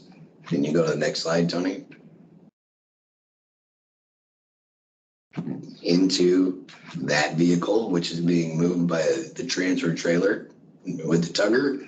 And then on the lower right-hand side, you can actually see the hydraulic ram unit that slides that cylinder into the storage vault where it awaits preparation for it to be loaded onto a rail car at a later date and then shipped away. So that kind of shows you the operations of removing components from the reactor vessel that have to be stored in these canisters and shielded and placement prior to shipment. Next slide. Elsewhere on the site, this is at the intake structure, which is sort of in the northeast corner of the main plant complex area. This is where the water intake was for the facility when it was in operation. We still have one important piece of equipment in operation in this location, our electric fire pump. But all the other equipment is abandoned and being dismantled. In the background, there used to be a structure, which was our pretreatment and chemical shed. And in the foreground, you can see the frames that were part of the traveling screen apparatus that did the gross filtration for the water, so no debris and sticks and detritus and fish got into the water systems that went to cool the plant equipment when it was operating. Next slide, please. Okay, going left to right, the far left photo is a picture of the stack in its full glory of 306 feet. Over the course of the next 5 weeks, you see it's getting a little bit smaller. The stack was effectively dismantled by hand with jackhammers and torches, and it basically falls down inside of the stack until we got it down to a height of about 100 feet. After which we used one of our specialty pieces of equipment, excavator that can reach up to 145 feet in the air, and we took it down in about half a day from that point. Next slide, please. So this admin building was right near the control building and connects to the turbine building to the service building. We no longer need those spaces now that most of the reactor building or reactor components are done with disassembly in the vessel. A bunch of our staff have been moved across the parking lot to our engineering building. We call it the public service building. That allowed us to empty this structure, remove all the universal waste, and prepare it for demolition. Next slide. This is a picture looking down into the top of the main condenser. Now that the turbine's completely gone, the casings are missing, all the large structural steel components of the framing inside the condenser. This is all gone now too. That photo was taken about a week and a half ago, and they've already torn all that out of there. Now it looks like a big empty hole. Next slide, please. This is what the main condenser looks like from the side and down below. And most of those parts are also gone this week as well. Next slide. In one of the other locations in a rad waste building structure that had a number of tanks where we used to reprocess the water and reuse it in the power plant, we had to cut holes in the floors with help from our civil structural engineer to make sure that the load bearing capacities are maintained for all the parts of the building needed. And we have a gantry system on the roof that allows us to remove all that equipment. And you can see most of those rooms are already empty in this photo. Next slide, please. And that's kind of what the lower level of that building looks like. That hole in the ceiling is above that ladder. Next slide. Another one of the demolition activities, that was the 500,000 gallon condensate storage tank. The inside, you see the shiny blue. That was a painted coating to prevent any surface contamination from spreading or becoming loose. And that was all destroyed and packaged up and shipped away. Next slide. And so one of our important tools is this transportation cask. It has a pretty significant annual maintenance and inspection process. You can see in the photos the gentleman working on the impact limiter, which is one of the pieces of equipment on the end of it. And you can see all the bolting and tooling all laid out in the foreground in the lower right. But we continue to take care of that piece of equipment so we can use it as inspections are required on it. Next slide, please. And we continue to ship materials to Texas by a variety of methods with different rail cars. You can see turbine building ingress or Taurus water in the upper right-hand corner. You can see the HP 197 in the upper left-hand corner on a rail car. And then in the bottom, obviously, the regular flat gondola cars packaged up for shipment. Next slide, please. So we do quite a bit of work on the rail tracks to maintain them. We inspect them regularly. We're using them a lot. We want to make sure we keep them in good shape, so we bring in the equipment necessary. We've had no issues with them, and we intend to keep it that way. And an important part of that is us regularly looking those over and doing whatever work is necessary to keep them in good shape. And that fancy piece of equipment does a whole bunch of things that I really don't know exactly how it works, but the guys assure me that they do a good job maintaining the tracks. Next slide. Shipping volumes, we continue to ship about 3 rail cars per week. You can see we also ship a few things by truck here and there, but total shipments today we're up to 320.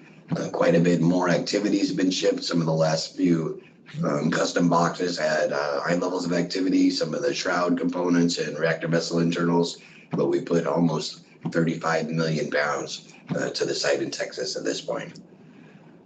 Next slide, please. All right, other components of the decommissioning that aren't quite as related to the nuclear side, the risk evaluation, which has been with ANR and the Department of Health. I understand that is approved verbally, so we're waiting for the final written approvals for that, but that is no new areas of impact.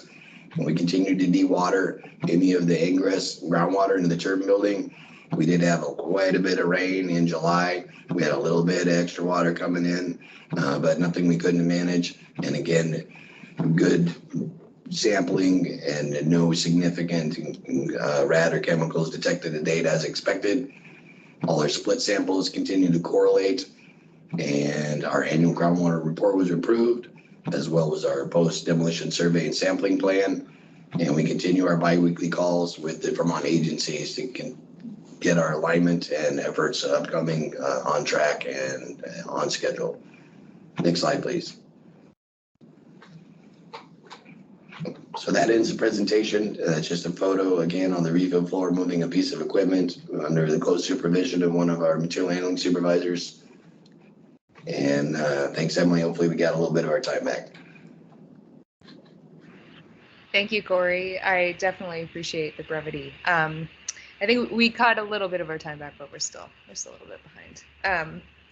At this point, before we move to any questions on the NorthStar update, we'll switch to state agency updates, and then we'll have a panel Q&A period after that. So we'll switch to DEC for the first one. Tony, are you ready? Okay, great. And we'll turn to Gerald Noyes. Hi, my name is Gerald Noyes with the Vermont Department of Environmental Conservation Waste Management Division. We're working with NorthStar most on reviewing non-radiological contamination on site. In the past 3 months, we've been focused on or continue our groundwater sampling program. As Corey said, we reviewed the 2020 annual groundwater sampling report and approved that. Quarterly groundwater sampling continues on site. It was performed last on June 1st, and then it's scheduled again on September 22nd. We do have our contractor on site that does split samples, and those split sample results basically confirm what Vermont Yankee contractor Haley and Aldridge has been reporting. Again, the groundwater results are continue to show that there are very few groundwater contamination exceedances, and they're near some of the previously identified areas of concern, things like fuel oil, but they're basically showing no area-wide groundwater contamination of non-radiological components. You can go to the next slide, Tony. And that's what I was just saying. So go to the next slide. And again, continuing with the groundwater sampling, there's been one of the big things that was done this summer was to start pumping groundwater out of the ground ahead of the plant to prevent some of the water ingress that has been a problem before. That pumping continues, and testing of that water showed that it was clean groundwater with no radiological or non-radiological contamination. And when it was shown to be clean, it was then discharged to the Connecticut River under a ANR permit. Next slide, please. The ANR and the Department of Health reviewed the non-radiological data evaluation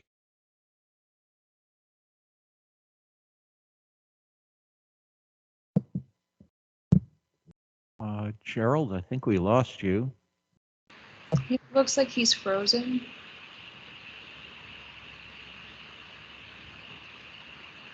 Okay.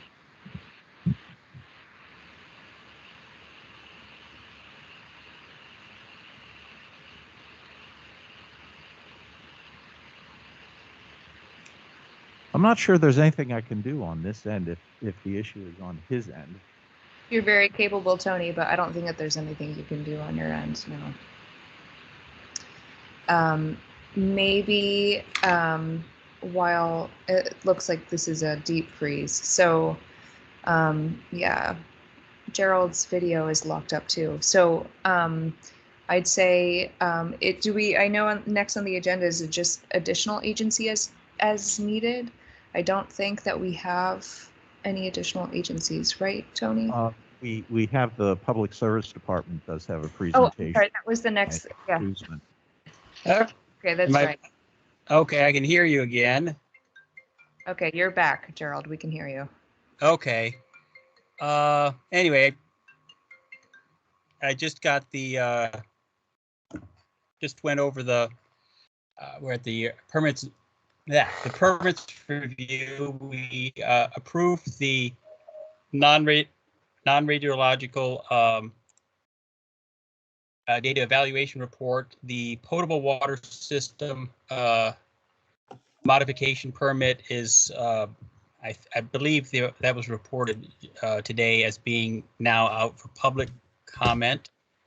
And that is actually housed in the admin building.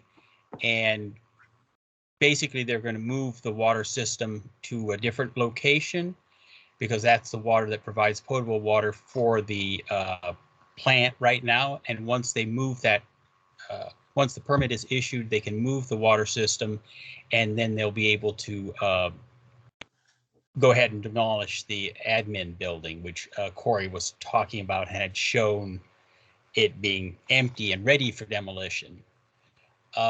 There's a draft construction permit out for public comment, and there will be an information session on Wednesday, and then the stream alteration permits are being worked on by Haley and Aldridge. Those are needed for the work that's going to be done in demolishing the intake and exit water structures along the river, along the Connecticut River. Next slide, please.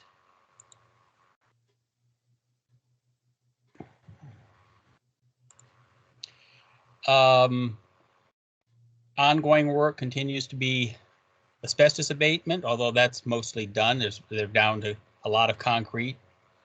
But we do have ATC. They did not report any anomalies in their inspections on asbestos. Pre-demolition building material characterization is ongoing, and again, this is used to determine where demolition debris goes for disposal, and then and to check for PCBs. To date, they've not found any regulated levels of PCBs. Next slide, please. And the future work for the DEC, we continue to review work plans, environmental permits, disposal documents, sample results, corrective action plans, site remediation plans, and anything else submitted by Haley and Aldridge or NorthStar. We'll use our technical support contractor to continue with split sampling and to help with the submittal reviews, and we'll continue to track progress with site visits and teleconferences. And that's what I have to say, what's gone on in the last 3 months. So thank you. Great. Thank you, Gerald. So now we will switch to the very important and definitely unforgettable, the Public Service Department's report. Yes, and I'll turn to Eric Guzman for this.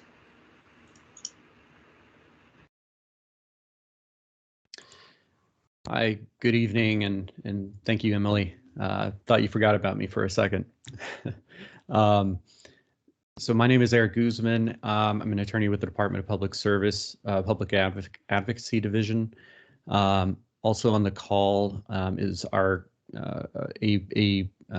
consultant, 4 Points Group. Nicholas Kapik, our consultant, assists us with the technical and financial oversight, and is here to assist with any questions. I'll be providing a brief update on the department's ongoing role in reviewing the financial health and technical performance of the Vermont Yankee plant's decommissioning. Next slide, Tony, please.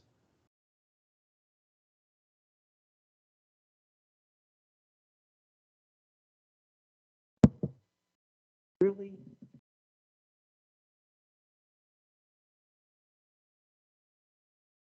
Thank you. So just again, a brief overview of the department's role. It's essentially twofold. The department reviews the financial performance of the decommissioning project and the financial health of NorthStar to determine whether the project maintains adequate funding to reach completion. And the department also assesses the financial assurances, the viability of those financial assurances contained within the Memorandum of Understanding between the various state agencies and the NorthStar entity CBG holders. On the technical side, the department conducts regular site visits to ensure that the work performed is reasonable and consistent with the Site Restoration Trust and Nuclear Decommissioning Trust withdrawals. The department also evaluates for any risks or concerns that could challenge the successful completion of the project.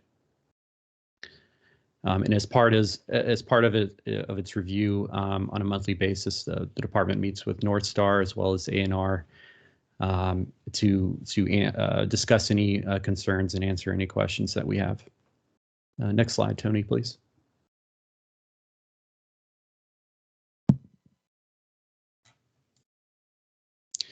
So the department's consultant conducted a site visit in early August. The observed work activities included the turbine building, the rad waste building, and other areas. And no conditions observed during the site visit were inconsistent with project progress reported by NorthStar in their June and July monthly reports.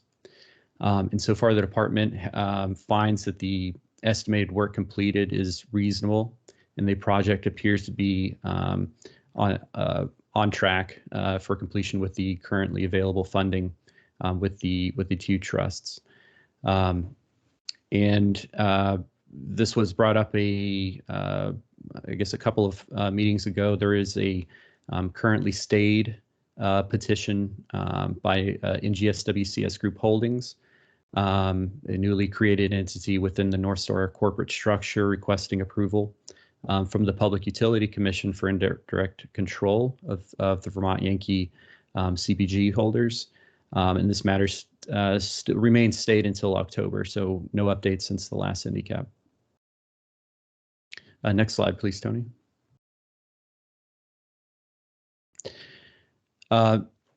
This slide just contains the most recent Nuclear Decommissioning Trust and Site Restoration Trust disbursements request numbers.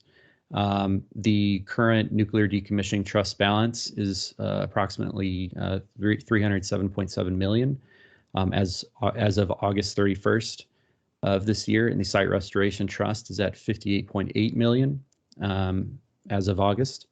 And all disbursements are for work already completed. Next slide, Tony. And then this is not a complete list, but just a list of the current or most recent trust balances since the last NDCAP meeting. These trust balances, as well as a monthly reporting summary figures, are publicly available on the NDCAP webpage. So this is just an overview of the current trust fund numbers. And that's all I have. Is very quick. Thank you.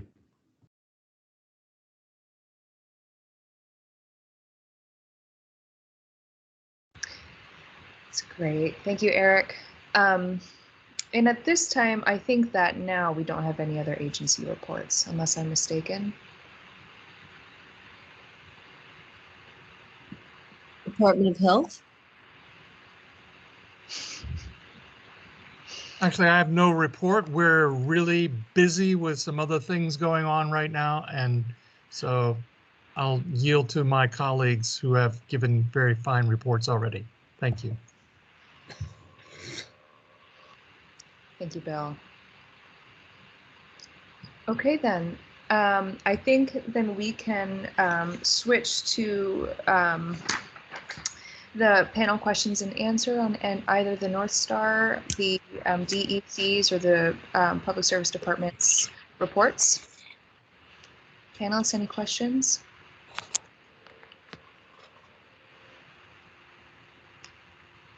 Seeing none, then we can switch to any public question or answers on the reports.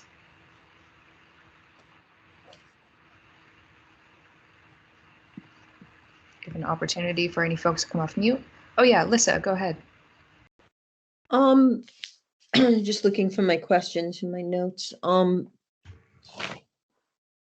I had a question for Corey, just regarding the, or whoever, regarding the status of underground piping. Have all of the excavation of all known underground piping been done?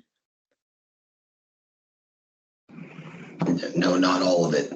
There are quite a few components that will be excavated, Lisa, but some of those jobs are resource constrained and bundled together, so we won't start those until it makes sense to do them all at once. So could you just give us a really brief overview of like what remains to be done with the 307 million that's still in the trust fund? I know that there's a lot that remains to be done, but just to give us a sense of what's ahead in terms of expenditures from that fund, and remind us of our date of completion and how it's looking to you now. And thank you, by the way, for all the work. It's really impressive to see the diligent effort that's going on. It's such a huge job and so much required. So thank you to all of the people doing the work. I appreciate that. I'll pass those compliments along to the teams doing it. I'll speak in somewhat general terms because it's hard to describe every activity that will have to be accomplished to complete the decommissioning. But ultimately, the vast majority of the turbine building interior has been removed. A great part of the steam plant is gone now. Over 2.5 million pounds of steel have come out of the main condenser and turbine. Once that is completed, the reactor disassembly is finished. There are some support systems we'll be able to turn off, and we'll be able to effectively take the power that normally feeds, I should say normally, the power that's currently feeding the decommissioning plant complex, the 115 lines that are backfed through our startup transformers. We'll be able to take the site cold and dark, and we'll be able to bring power in from the street. We're actually putting poles in today, and we have a new load center that we will wire up and prep to take the street power and distribute it to the areas that we will need electricity to complete the decommissioning. Once we can cut power to everything, then we can go after the reactor building in earnest as well. But that reactor disassembly has to be completed first. So once those two structures are, I'll say, under significant deconstruction, and we can get those down to grade, then we can work our way out. We can go after the large lines that go between the buildings and any of the other underground piping that has radiological components in it. And then we'll work our way to the intake and discharge structures as well. And then at that point, most of the site ancillary structures can come down as well. And pretty much the rest of the buildings will be down, and we'll finish cleaning up the materials and start working towards the final status surveying, which is a pretty big job. So most of the big demolition activities will be conducted through, I'd say, around 2026 into 2027. And the final status surveying activities should be able to be accomplished shortly after, if not in parallel with those activities. and we're very confident that we will best the 2030 schedule completion date. And obviously, as this project is effectively a fixed price project by NorthStar, we know we have enough funds left to complete the decommissioning. And ultimately, we had contingency for a number of items that we weren't fully prepared with total certainty on how much it would cost. And so far, we have yet to be significantly surprised by anything. And we have high confidence that we have the funding to complete it. Anything to add, David? No, that was great. All right, hopefully that hits the target. Alyssa, I know that's kind of a short answer for a big question, but we're on track, and I have high confidence we'll continue, as we have. No, that's great. That's exactly what I was like looking to hear. I had one final question, and this is maybe more for David, regarding the judge, what's going on in terms of the judgment fund and how much you've actually been seeking in terms of damages back from the federal government.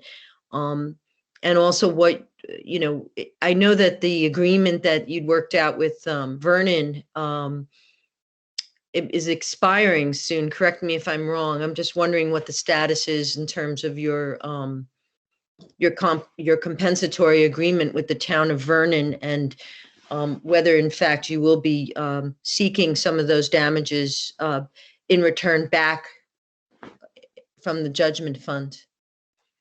For people that don't know, I mean, maybe you want to explain what the judgment fund is. I think people do understand that you sue the federal government for breach of contract, and it comes out of a general taxpayer judgment fund for any cases brought against the federal government. And right now, companies that are accessing compensation in that way is estimated to be costing about $2 million a day from the judgment fund overall. Not just NorthStar, obviously, but all the companies that are suing for that breach of contract. But I'm just curious where we're at with all that, David. So I'll go ahead and field that, and David will fill in if I miss anything, Lisa. But ultimately, we're on about a 4-year cycle for recovery. We basically manage all our expenses that are directly related to spent fuel storage.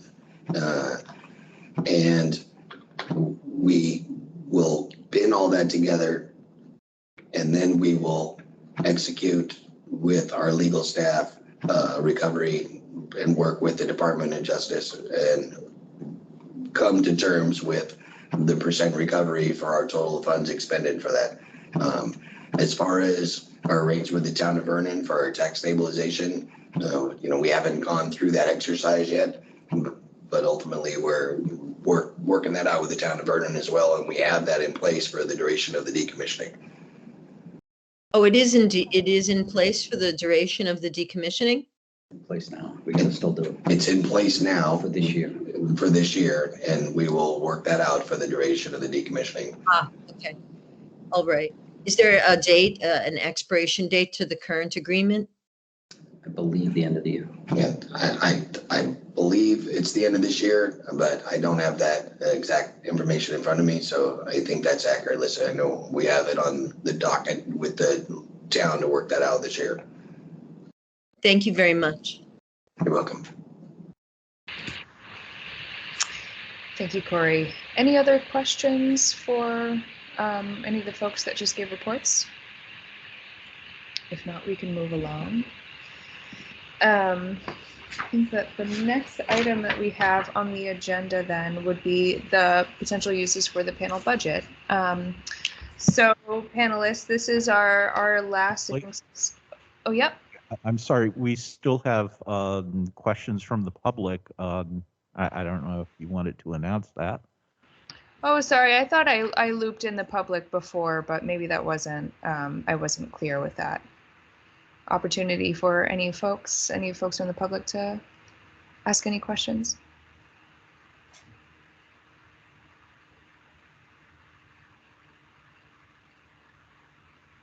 I don't think we have any. We can give them another moment for folks to, anyone on the phone to come off mute. Okay. I think we can move on. So now we'll turn to the panel budget and potential uses for that. Was everyone able to access the panel budget on the meeting materials? Sarah, I see you're nodding your head. Maybe if folks have it in front of you, we probably don't need to have it up on the screen, and so we can be able to sort of just see each other's faces, if that sounds good. Unless does anyone really require that to be showed in the presentation? I'm not seeing anyone who needs it. I just need to go pull it up. Okay. Well, while I can talk for a little bit while it gets pulled up. So the last time we all met, which was in June, we talked about this $35,000 that we got as a result from the change in NDCAP's enabling legislation. This is money that will be given graciously from NorthStar and will be used kind of funneling through the Department of Public Service for expenses for this panel. And so this panel also floated a few ideas of what are certain things and investments and ways that we can use this fund to have this better, have the panel function better, if that means that there's upgrades in equipment or just shifts in certain things that we want to make and do. Some of the ideas that were floated were, I think, June, you had mentioned maybe some upgrades in some technical equipment. As we go forward with, a hybrid or a virtual meeting, might there be some things that we need in that department? I know that we were also talking about, we talked about updates to the website and whether there were funds that can go in that direction. So hopefully these are some of the things that get reflected in this budget. And I'm offered it and I had prepared it just really in the spirit of getting this conversation going as a preliminary budget. I think that there would be a lot of discussions. Well, one, first getting feedback in this meeting, and then also, discussions moving forward on how to actually implement that and what this means. And those are some questions that I have that I would like to get out of this portion of the meeting. So we can go through it. I apologize to anybody with an accounting background for some probably grievous errors that I made in formatting, but I hope it's intuitive. And Sarah, I see your hand raised. Yeah, but I don't want to cut you off. Do you want to? I had a couple of questions. This is great. Thank you for putting this together. And I just had a couple of questions. One is I noticed that we don't have figures for FY20 and 21.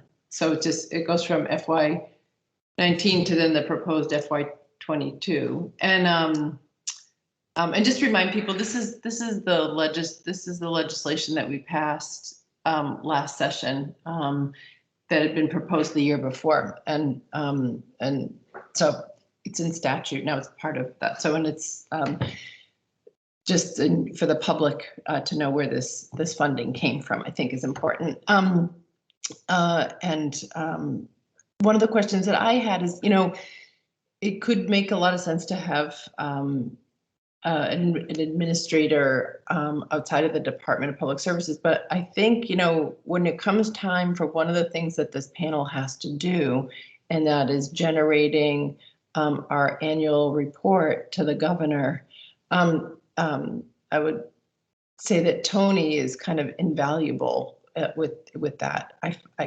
Not only because he's good at it, but just knowing the policy areas and the work. So I wanted to open up a conversation about maybe it's a possibility. I wanted to clarify, if we were to adopt this kind of budget, I don't think you're asking for that this evening, but like I think it's important that the state nuclear engineer is part of our panel discussions, and maybe if Tony, I'm talking about you in the third person, but I just want you to know I appreciate so much of the work that you do, and maybe by doing this, we can engage you a little bit more as a participant or support staff. But I think I wanted just to raise that question because I think that what Tony brings in terms of knowing the content of this work is really important. And that's one thing that I wouldn't want to lose.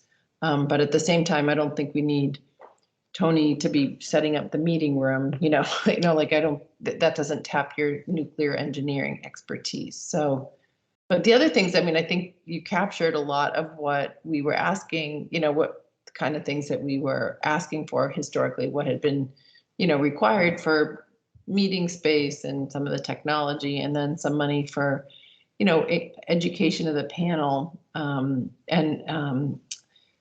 I think that's good. And I don't know, the one thing that was also I wanted to ask is that I think I want to clarify, speaker fees mean like honoraria for if we have guests who require a fee or something. So that was nice to see that in there too. So those are just my comments. But the question about the role of Tony's role on moving forward, I hope we don't lose that expertise or, yeah. June? Yeah, thank you. I don't see why we would lose Tony's expertise, Sarah, though I do want to distinguish between Tony providing staff support and Tony not being mistaken for, Tony is an employee of the Department of Public Service, and his job is to support the work that the department does, for instance, in supervising the decommissioning activities of the plant and the like. Anytime there's a proceeding at the PUC, or if we're asked to comment at the NRC or in other matters, that's his job. And so I just want to be clear that he's not in the first instance staff for the NDCAP. So that's item one. He has always been responsible for that annual report and will continue to be. Now, in the same vein, and Emily, thank you so much for doing this. Speaking first to Sarah's question about FY20, we just haven't crunched these numbers. This has been pandemic year, and I think if anything, the numbers for FY20 are probably lower, but I would be guessing. But I can't imagine they're any higher than what you see in 2019. I was a little confused about the nuclear engineer piece of this, because I've never charged Tony's time for NDCAP against NDCAP, and I wouldn't expect to. And so unless I'm misunderstanding this, that to me looks like $12,500 that's been chewed up of $33,000 that need not be reflected here, because Tony is an employee of the state of Vermont and his time is paid for that way. In getting the statute changed, what I was trying to do was to address the other costs that the agency has been incurring that don't tie back to ratepayer interests per se. And so I think if I understand this budget correctly, there's $12,500 in here that looks like it's been ascribed previously to the nuclear engineer, which we would now be wanting to spend on somebody to do the meetings and all those things. And that means you folks have virtually no money to bring in experts to help you. And I wonder if that's the direction the panel wants to take. That's all.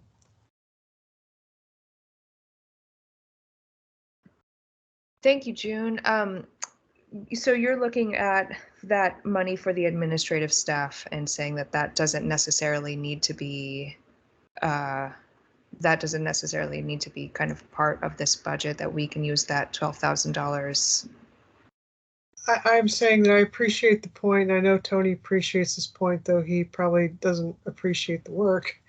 Those are things that we have done through Tony, and with all due respect for his professional acumen, it's part and parcel of what he does. And I wouldn't want to see that work paid for to essentially hire somebody to do these things if that comes at the expense of the panel's ability to hire the experts. You folks fought really hard to get this money so that you could expand your capabilities. And it seems to me like you're shortchanging yourselves here. Okay. These are just my observations. Thank you. Yeah, thank you. That's helpful clarification. Panelists, any other thoughts on this? Tony, go ahead. Yeah, I just want to add in here, you know, the estimate of times here of you know, state nuclear engineer time in the previous fiscal years, that was just a very crude estimate of how much of my time was spent doing anything for the panel, be it you know, technical work, be it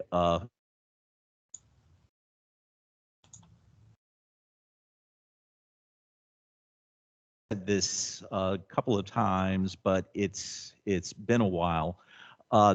If I were at this point in my career, if I was working for a company such as NorthStar or a reactor services, nuclear engineering services type of company, I would likely be heavily involved in project management.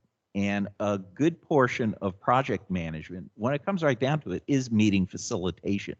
So I don't see that, you know, yes, indeed, there would be times that I would prefer to have, you know, have someone else do this, but also I recognize the fact that if my hand isn't in it, it's not being done in a way that meets department policy and right now meets the needs of the panel. So do just keep that in mind moving forward. So thank you.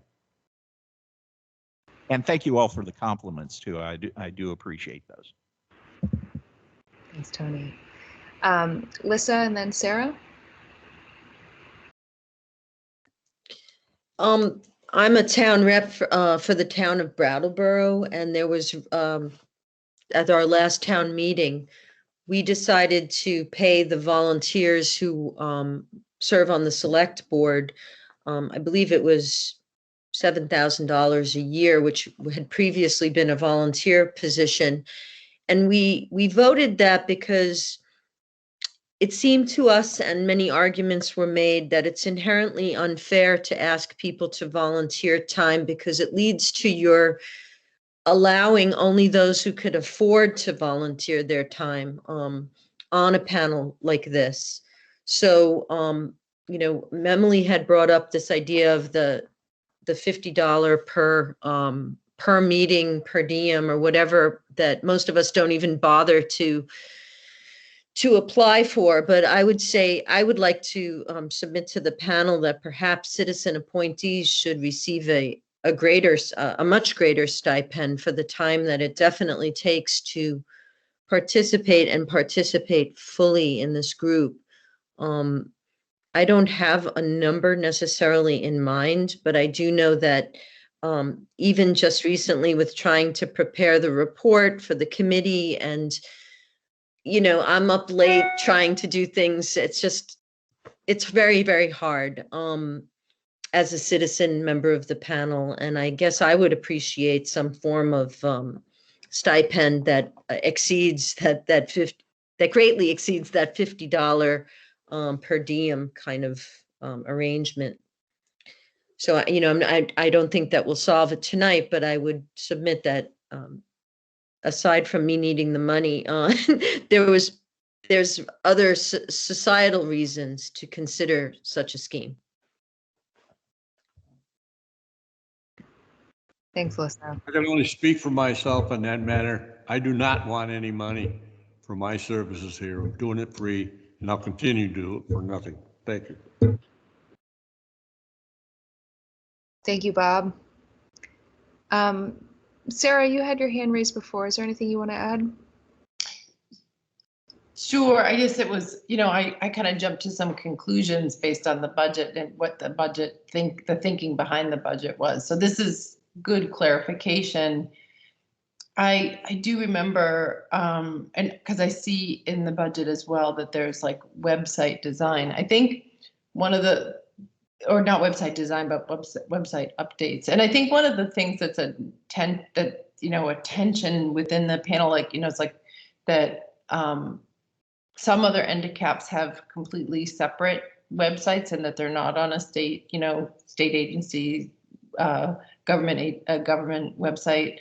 And so I think sometimes, like, so when Tony says things like, oh, we have to do things in accordance with some of those state requirements. I think those are really important. We need to be able to do that. But I think that there had been talk about, how NDCAP is engaging the public, and are there ways to have to have a different kind of website or press releases or all of that kind of stuff. And I think in some ways that you could make the case for both, like having some kind of administrative assistant for the panel and have the involvement of the state nuclear engineer as well. So I know we're not going to solve this tonight, but those are my thoughts. Because I over time I've heard people say that and I've looked at some of the other NDCAPs around the country, and they're pretty different. They're all different from each other. So in terms of websites and community engagement, and that was one thing that we heard from folks. So when do we need to make this decision? I mean, it would be, I would say, as soon as we want to put the money to use, right? I think we can kind of drive the process, and that's something that I would like to get clear on too, is how moving forward does this panel want to make this decision? Should we do more work before the December 7th meeting so that we could put this money to work sooner rather than later? I think I'll just kind of throw those questions out there for consideration, but I'll turn to you, June, since you have your hand raised. I do. So a couple things. Again, I would distinguish between the activities of the panel that are designed to inform your understanding of issues, help you formulate advice, which is what you're here to do. You're here to advise, the governor, the congressional delegation, and the like. That's your statutory charge. I would distinguish between that and the infrastructure, if you will, for the panel. And what I'm hearing is a lot of discussion about the basic infrastructure. And so I'm going to be the Grinch who reminds everybody that push come to shove, the NDCAP is under the auspices of the state of Vermont by law. And the administrative support is to come through the state agencies. My recollection is that I have the authority to designate administrative support from other agencies in addition to my own. And so I wouldn't see this money going to growing new jobs, to put it bluntly. I certainly can hear the feedback, which implies that we need to up our game, and that's a different story. But to go to let's just hire somebody to do this, I think that exceeds the mandate, and I would have a very hard time approving that. But with that said, we've tried to have this conversation before about what can we do to improve the website and the like, and that's a conversation that should be had in earnest. And I think we can probably get some of that done with our existing resources without having to spend these dollars to that end. So I don't know that I'm suggesting anything in particular, but I am just reminding us that there's a framework within which NDCAP has to function, and that framework has not been suspended.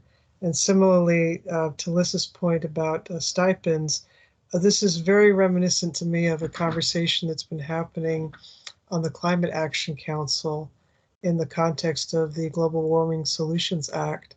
I sit on that council, and as I recall, the very things that Lissa raised came up early on, and steps were taken. But I believe that council came to the conclusion that there was a need to get a legislative fix before stipends could be authorized for citizen volunteers who were participating, and who in the end was thought ought to be compensated in some manner for the reasons Lissa has suggested. So I think the status quo right now simply is pretty much where Bob put it, which is at the end of the day, this is a volunteer activity. And there's an honorarium process in place, and I can understand if that doesn't feel like very much, but to Vermonters who pay these things, it's quite a bit. But Vermonters aren't paying for this, NorthStar is paying for it. The honorariums by statute are required, and you're right that NorthStar is giving us money, and that helps. But I don't see the honoraria, meaning, and I'm not talking about honoraria for speakers' fees, Sarah. I'm talking about the per diem. I should be more precise. I don't see the per diem covered from these fees. Yeah, that probably should be in here because it was. You may be right about that. That's right. I mean, I think the whole point of it was like, you know, that Well, it is in here, actually. Forgive me. It's a 2,250 line item. So that's a bit, but the per diem rate is set by statute is my point. Please go ahead. I interrupted somebody. I didn't mean to do that. If you want to add. Emily, this is Josh. Oh yeah, go ahead, Josh. Just wanted to step in and thank you for putting together a proposed budget to give us something to start with.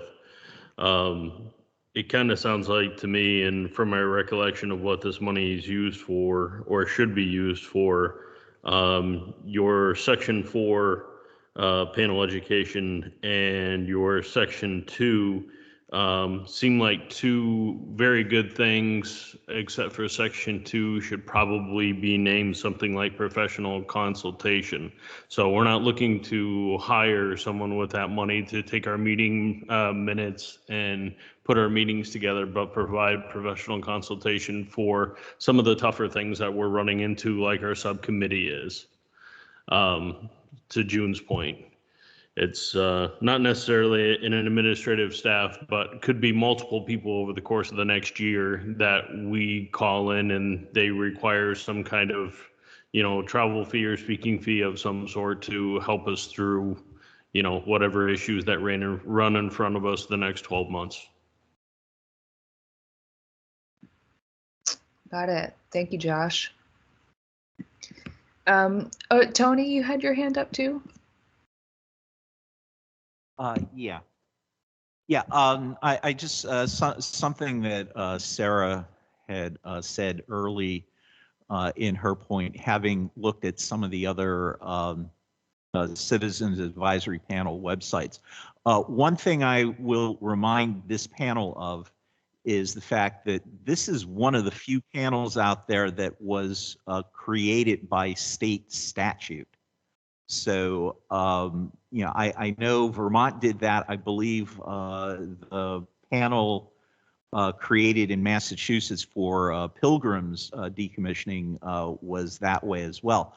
To my knowledge, the rest of the panels are either fully funded and created by the decommissioning utility or decommissioning company, or I think now in the San Onofre case, there is an additional panel that was actually created by one of the local congressmen out there. So in that regards, this panel is a little more unique than some of the other ones, and with that, there's there's adhering to a state authority that maybe, well, in many cases, none of these other panels have that same requirement. So that's all I wanted to add. So thanks. Thanks, Tony. Yeah, Lissa? One thing that I'd been thinking about was whether we could provide some interesting internship opportunity for local students to help with some of the work and some of the research, specifically, you know, in terms of the federal policy research and just, you know, it seems to me that it would be a great internship, a great opportunity for a college student or a recent graduate to actually help with the work in of the panel somehow, and we might be able to provide a stipend for them to do so as an internship.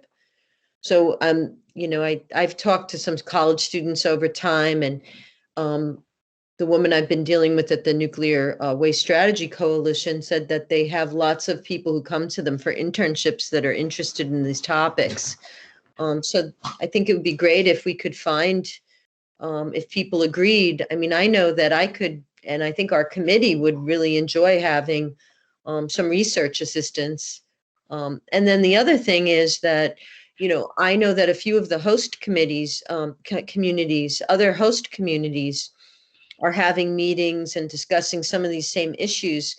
I'd love to go, you know, sit in on one of those meetings, or, you know, meet some of the other people that are dealing with these issues. I don't know who else in the panel is interested in those kinds of interactions. I think some people might have already participated, but that would be another area where it would be nice to get some support for educating myself as a panel member on some of those matters. Likewise, there's other conferences on many of the things that we're dealing with. Mostly industry people attend, but perhaps some of us from the panel would like to attend the conference. You know, and most of the people on the panel are being paid to be on the panel because you're state employees, but for the citizen reps, again, I mean, it's kind of a heavy lift. So any kind of support like that for those of us who are interested in learning more and bringing more to the panel, that would be great. Thanks, Alyssa. And I don't know if this is more than what you were thinking, or I'm not sure, but there is an item in here for conference fees. And you know, that might include travel. It's just a broad stroke, but panelist education is definitely, yeah, a point well taken, and something that's also come up before. So at this point, unless there are some other initial impressions or thoughts about this, I think I'd like to shift a conversation towards process and how we'd like to continue this conversation when we meet next in December. And if there is, well, I guess the first question would be what kind of, where would we like to be with this budget process in December? And what do we need to do in the meantime to get there? I will just kind of float and say, if this panel can approve a budget for the next year by the December meeting, I think that would be really great. I don't have a reason to believe that that's impossible besides just capacity and bandwidth. Is there anyone who's really interested in this process who would kind of like to join in and you know, have maybe a committee or a meeting in between where we can talk about this? Does that seem like it's a viable option? I just asked a lot of questions, so I'll take a step back. And hi, Anne, I see your hand raised. We do have another question and answer period after this, so I'll get through the panel business, but I'll see you.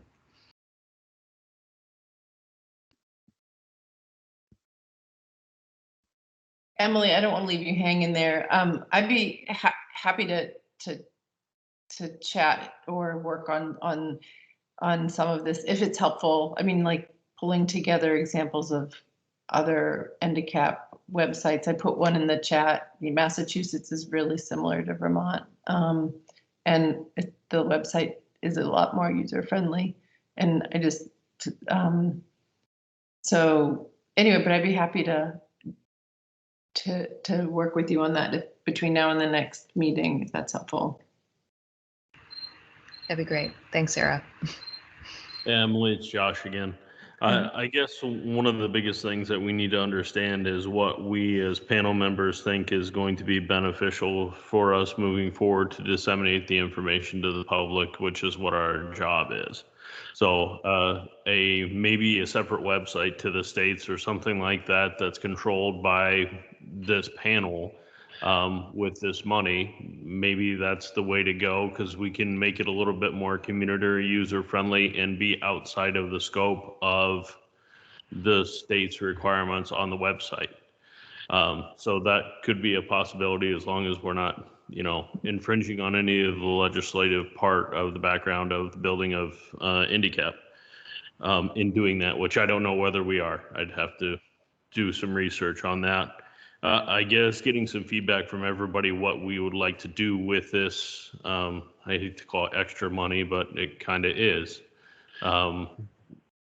And what we want to do with it. Again, the professional consultation side should be, I think, the majority of this budget, in the way we spend this extra money. And then, panel education. Those three things seem to be the biggest things that we've heard over the last 5 years or so, is better website, so it's easier for us to communicate. And like I said, whether we do that outside of the scope of the state or not, that's, up in the air. Professional consultation for when we need help, because the majority of us are citizen appointees and know what we know, and that's it. And then panel education. So I think those three things are the biggest line items of what we should utilize this year's budget for, to improve on, and then build from there.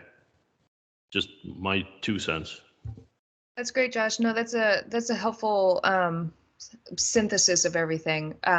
June, I see your hand raised. Before I turn to you, I kind of just want to do a quick, maybe nodding of the heads. Do other panelists agree that that's, those three items are maybe not the exclusive list, but at least the priorities of our spending?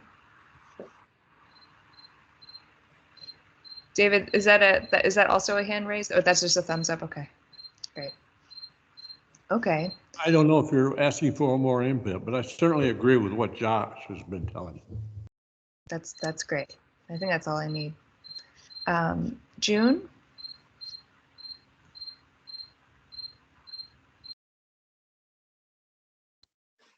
I just want to more clearly point out that I don't believe NDCAP has the ability to do a website outside of state government. And I think the solution that you may be looking for is that we have some kind of working group, another subcommittee, if you will, of this group, to get that piece done to the panel's satisfaction. It sounds like you would like to see that improved, and that can be done. And it seems to me that the priority in terms of expending the resources should be on getting the education for the panel members who feel that they need to come up to speed, going to a conference and the like. To my knowledge, that's been done maybe once. And there's been an almost complete turnover of this board or this panel, so that I could see the case for spending this money to get you folks or those who feel they'd like the training up to speed. So I would just say it's at the end of the day, it's not a lot of money. And the things that don't absolutely require these funds and that can be done by other means should be done by other means. And you just have to be mindful of the limitations, which are that you are a state-created entity under the auspices of state government. And so there are some limits, and the most immediate one is the website. I'm sorry, but you are going to have a website hosted at the Department of Public Service, and we will do our level best to make you happy, but that's the way it's going to go. And that's perfectly fine. That's why I said I didn't know if it was outside of the scope of NDCAP to be able to branch off in that respect. And we'd be happy to make your website pretty.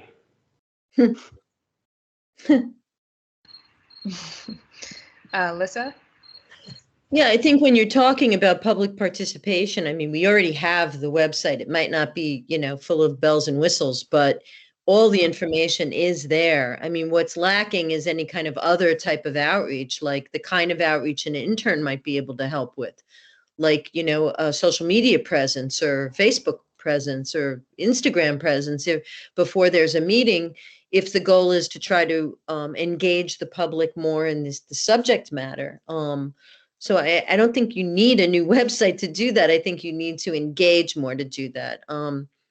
The other question I had just regarding process and structure would be, you know, if you did have an idea for a conference you wanted to attend, or you did have some ideas about, you know, education that you would like to get as a panel member, what would be the process? Do you have to go to the full panel and say, I want to do this and get a vote? Or could that be something that was just approved up to a certain amount by the committee chair or someone else who was designated? That's a question, you know, I would have. I guess I wouldn't expect to have to go to a whole panel to say, I want to go to a conference in Peoria on nuclear waste management or whatever. It would be better to have sort of a subcommittee that like looked at those measures. And then of course, the panel was informed, but I don't know, just my 2 cents. And then the other thing I would suggest is, or a question I would have are the per diems, you know, really honestly, the per diem just it is a very small per diem for the time that's involved in the committee. And if there was a way to increase the per diem, I think that would be good. Does that require legislation? And the other question I would have, are per diems also applicable to committee meetings that occur? I'm finished. So the answer to the first one is yes. To increase per diems, you would have to have new legislation or revised legislation. So, and the second part, as far as committees go, I wouldn't be in favor of additional, if the per diem were to change for the panel through legislation, I wouldn't be in favor of additional pay for a committee.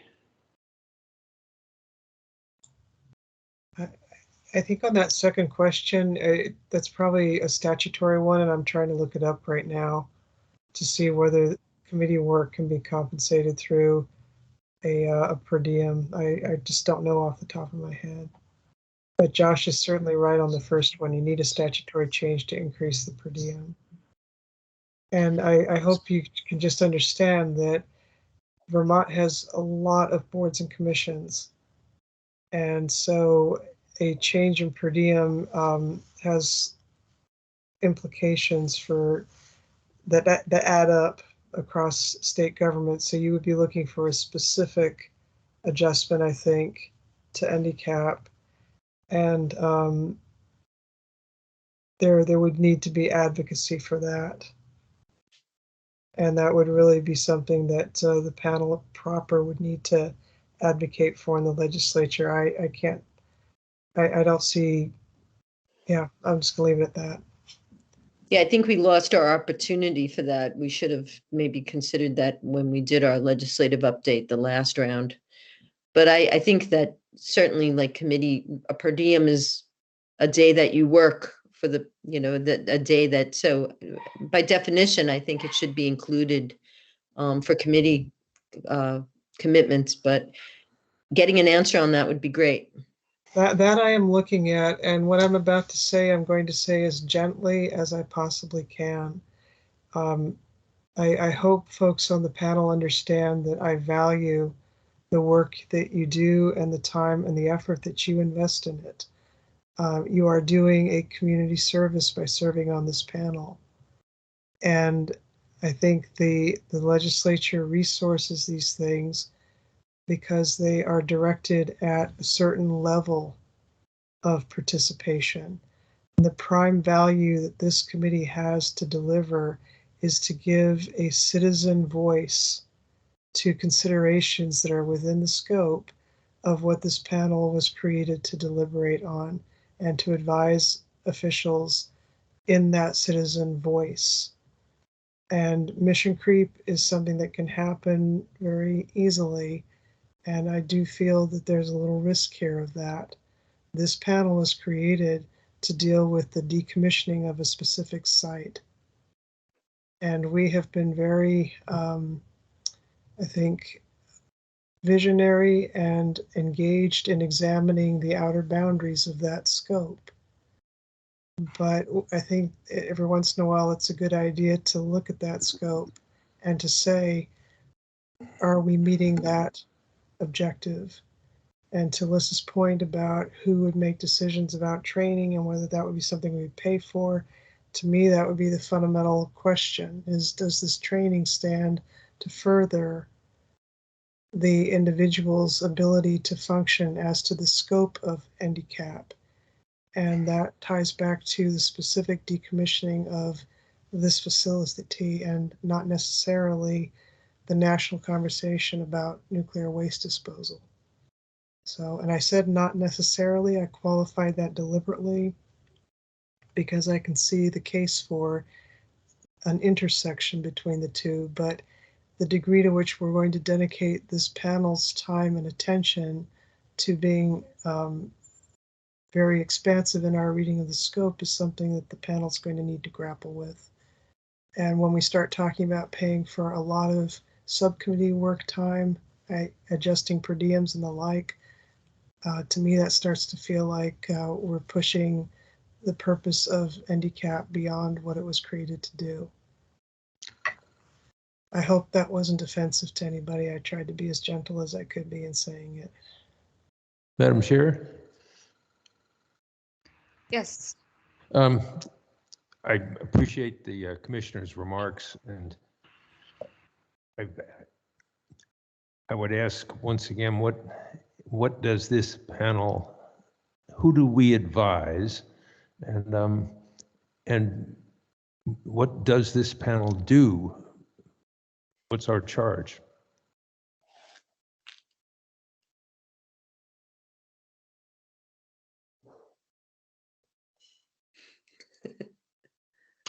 I'm guessing that's a question for the group. I mean, I can pull up the charge and read it. I don't have it right in front of me right now, but anyone else want to take a stab?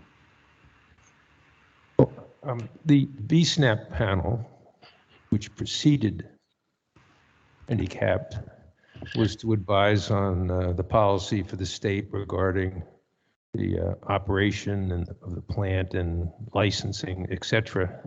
And that panel recommended that the license not be extended. And those recommendations were not accepted, and the plant continued to operate until it shut down for economic reasons.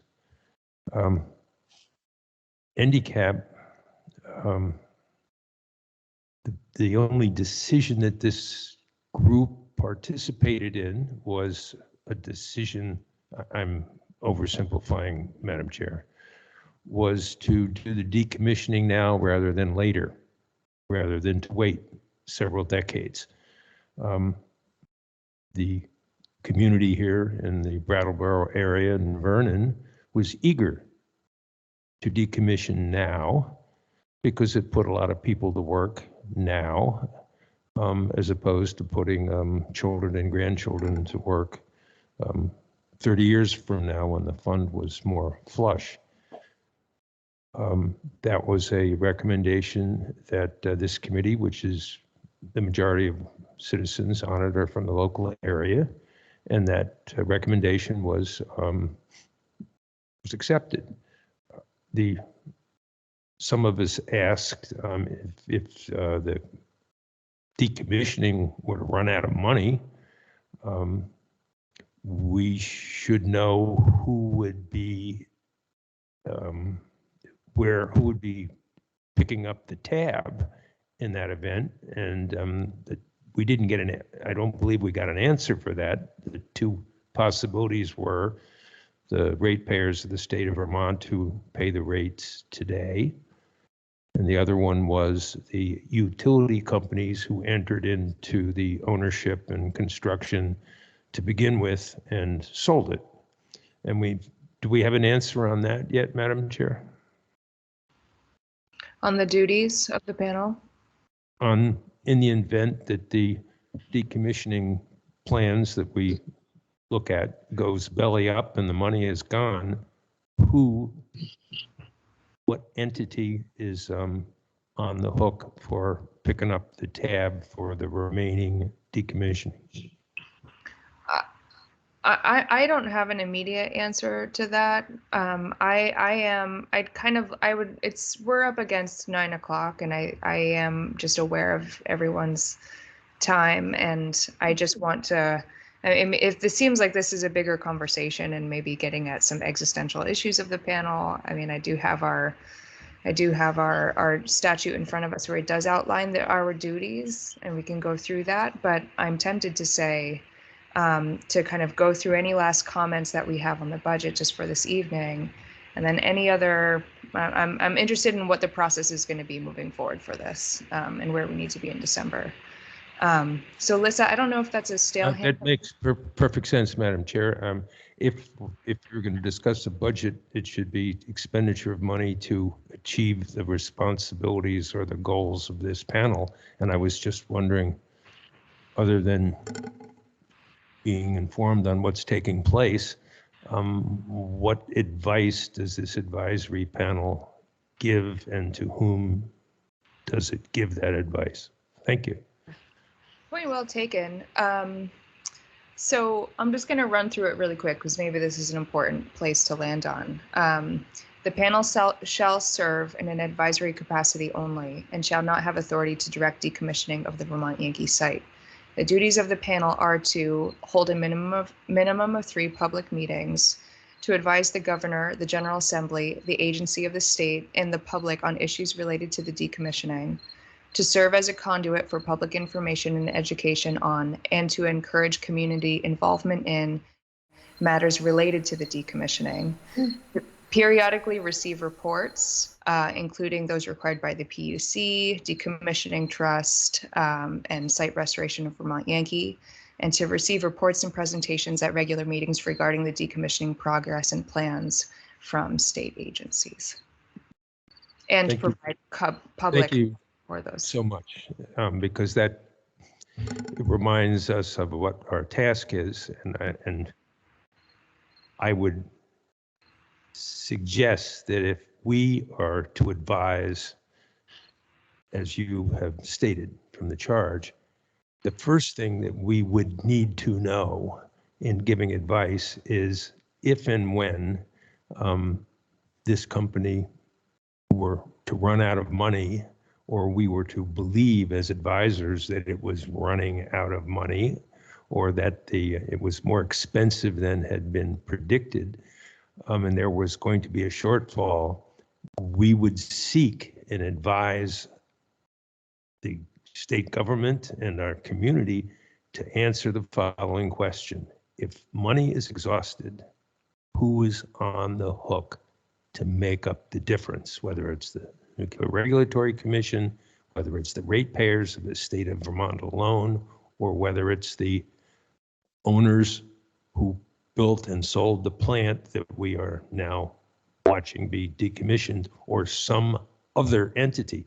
But before we can get advice, we should know as much as possible about who would be left holding the bag. Otherwise, we don't have much to advise on. So thank you.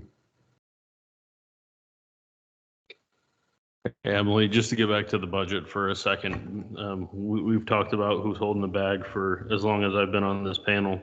But to get back to the budget, because June has stated that the website updates can and have to be done through the state that we'd like to see.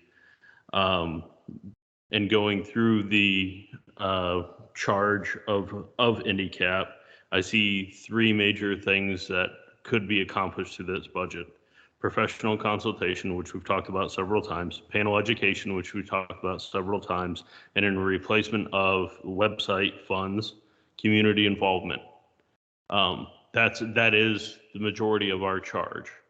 Whether that be something as silly as setting up a booth at Strolling of the Heifers with the information and the assistance of NorthStar, which, is $400 or $500, or doing something up north. I hate to, just pinpoint things to Southern Vermont, but that's what I know. But being involved in the community in that respect, because we are a state panel, we're not a Vernon panel, we're not a, Windham County panel, we are a state panel. So a portion of that should be used for community involvement in some way, in my opinion. Thanks, Josh. June? You're muted, June. I want to be mindful of the time, and also that this needs to be a conversation about the budget. And I think Josh has done a very nice job outlining where we need to be going with it. So I can certainly support that. On the who's left holding the bag question, my recollection is that the department gave Representative Sibilia an extensive letter about this topic maybe 2 years ago. And I would think that we could find that and send that to the good senator. The answer is not going to be satisfactory. In a nutshell, it's an unsettled question of law, and it has ever been such, and probably will not be settled unless and until the juncture is reached where it is demonstrated that the fund in fact is inadequate. Without taking a position on it, I would note that the company NorthStar appears to be reporting that they in fact expect to complete the decommissioning with a surfeit of funds. So I don't think that is where this panel at this point is going to need to put its energy for now. I would recommend that we focus on making sure that all panelists feel that they're up to speed and can participate meaningfully in our deliberations, and that to me speaks to training. And anyway, I think I've said my piece, and I think I'm repeating myself, so I'm going to be quiet now. Thank you, June. Any other burning thoughts on this before we call it an evening and continue this conversation at another time? I see that the papers are getting organized there at the table, so that's a good sign. How about we set a goal for this panel to have a final budget that with the maybe intent of voting on in December. I'd like, if that could happen, that would be great. And I don't want to lock us into any rush. Oh, I'm sorry, Anne, I see you. Thank you for reminding me that you're still here. I just want to tie a knot in this. Does that seem like a good plan? And then, we can coordinate individually, or somehow maybe there's a small group, some kind of ad hoc committee that gets together to talk about this a little bit more.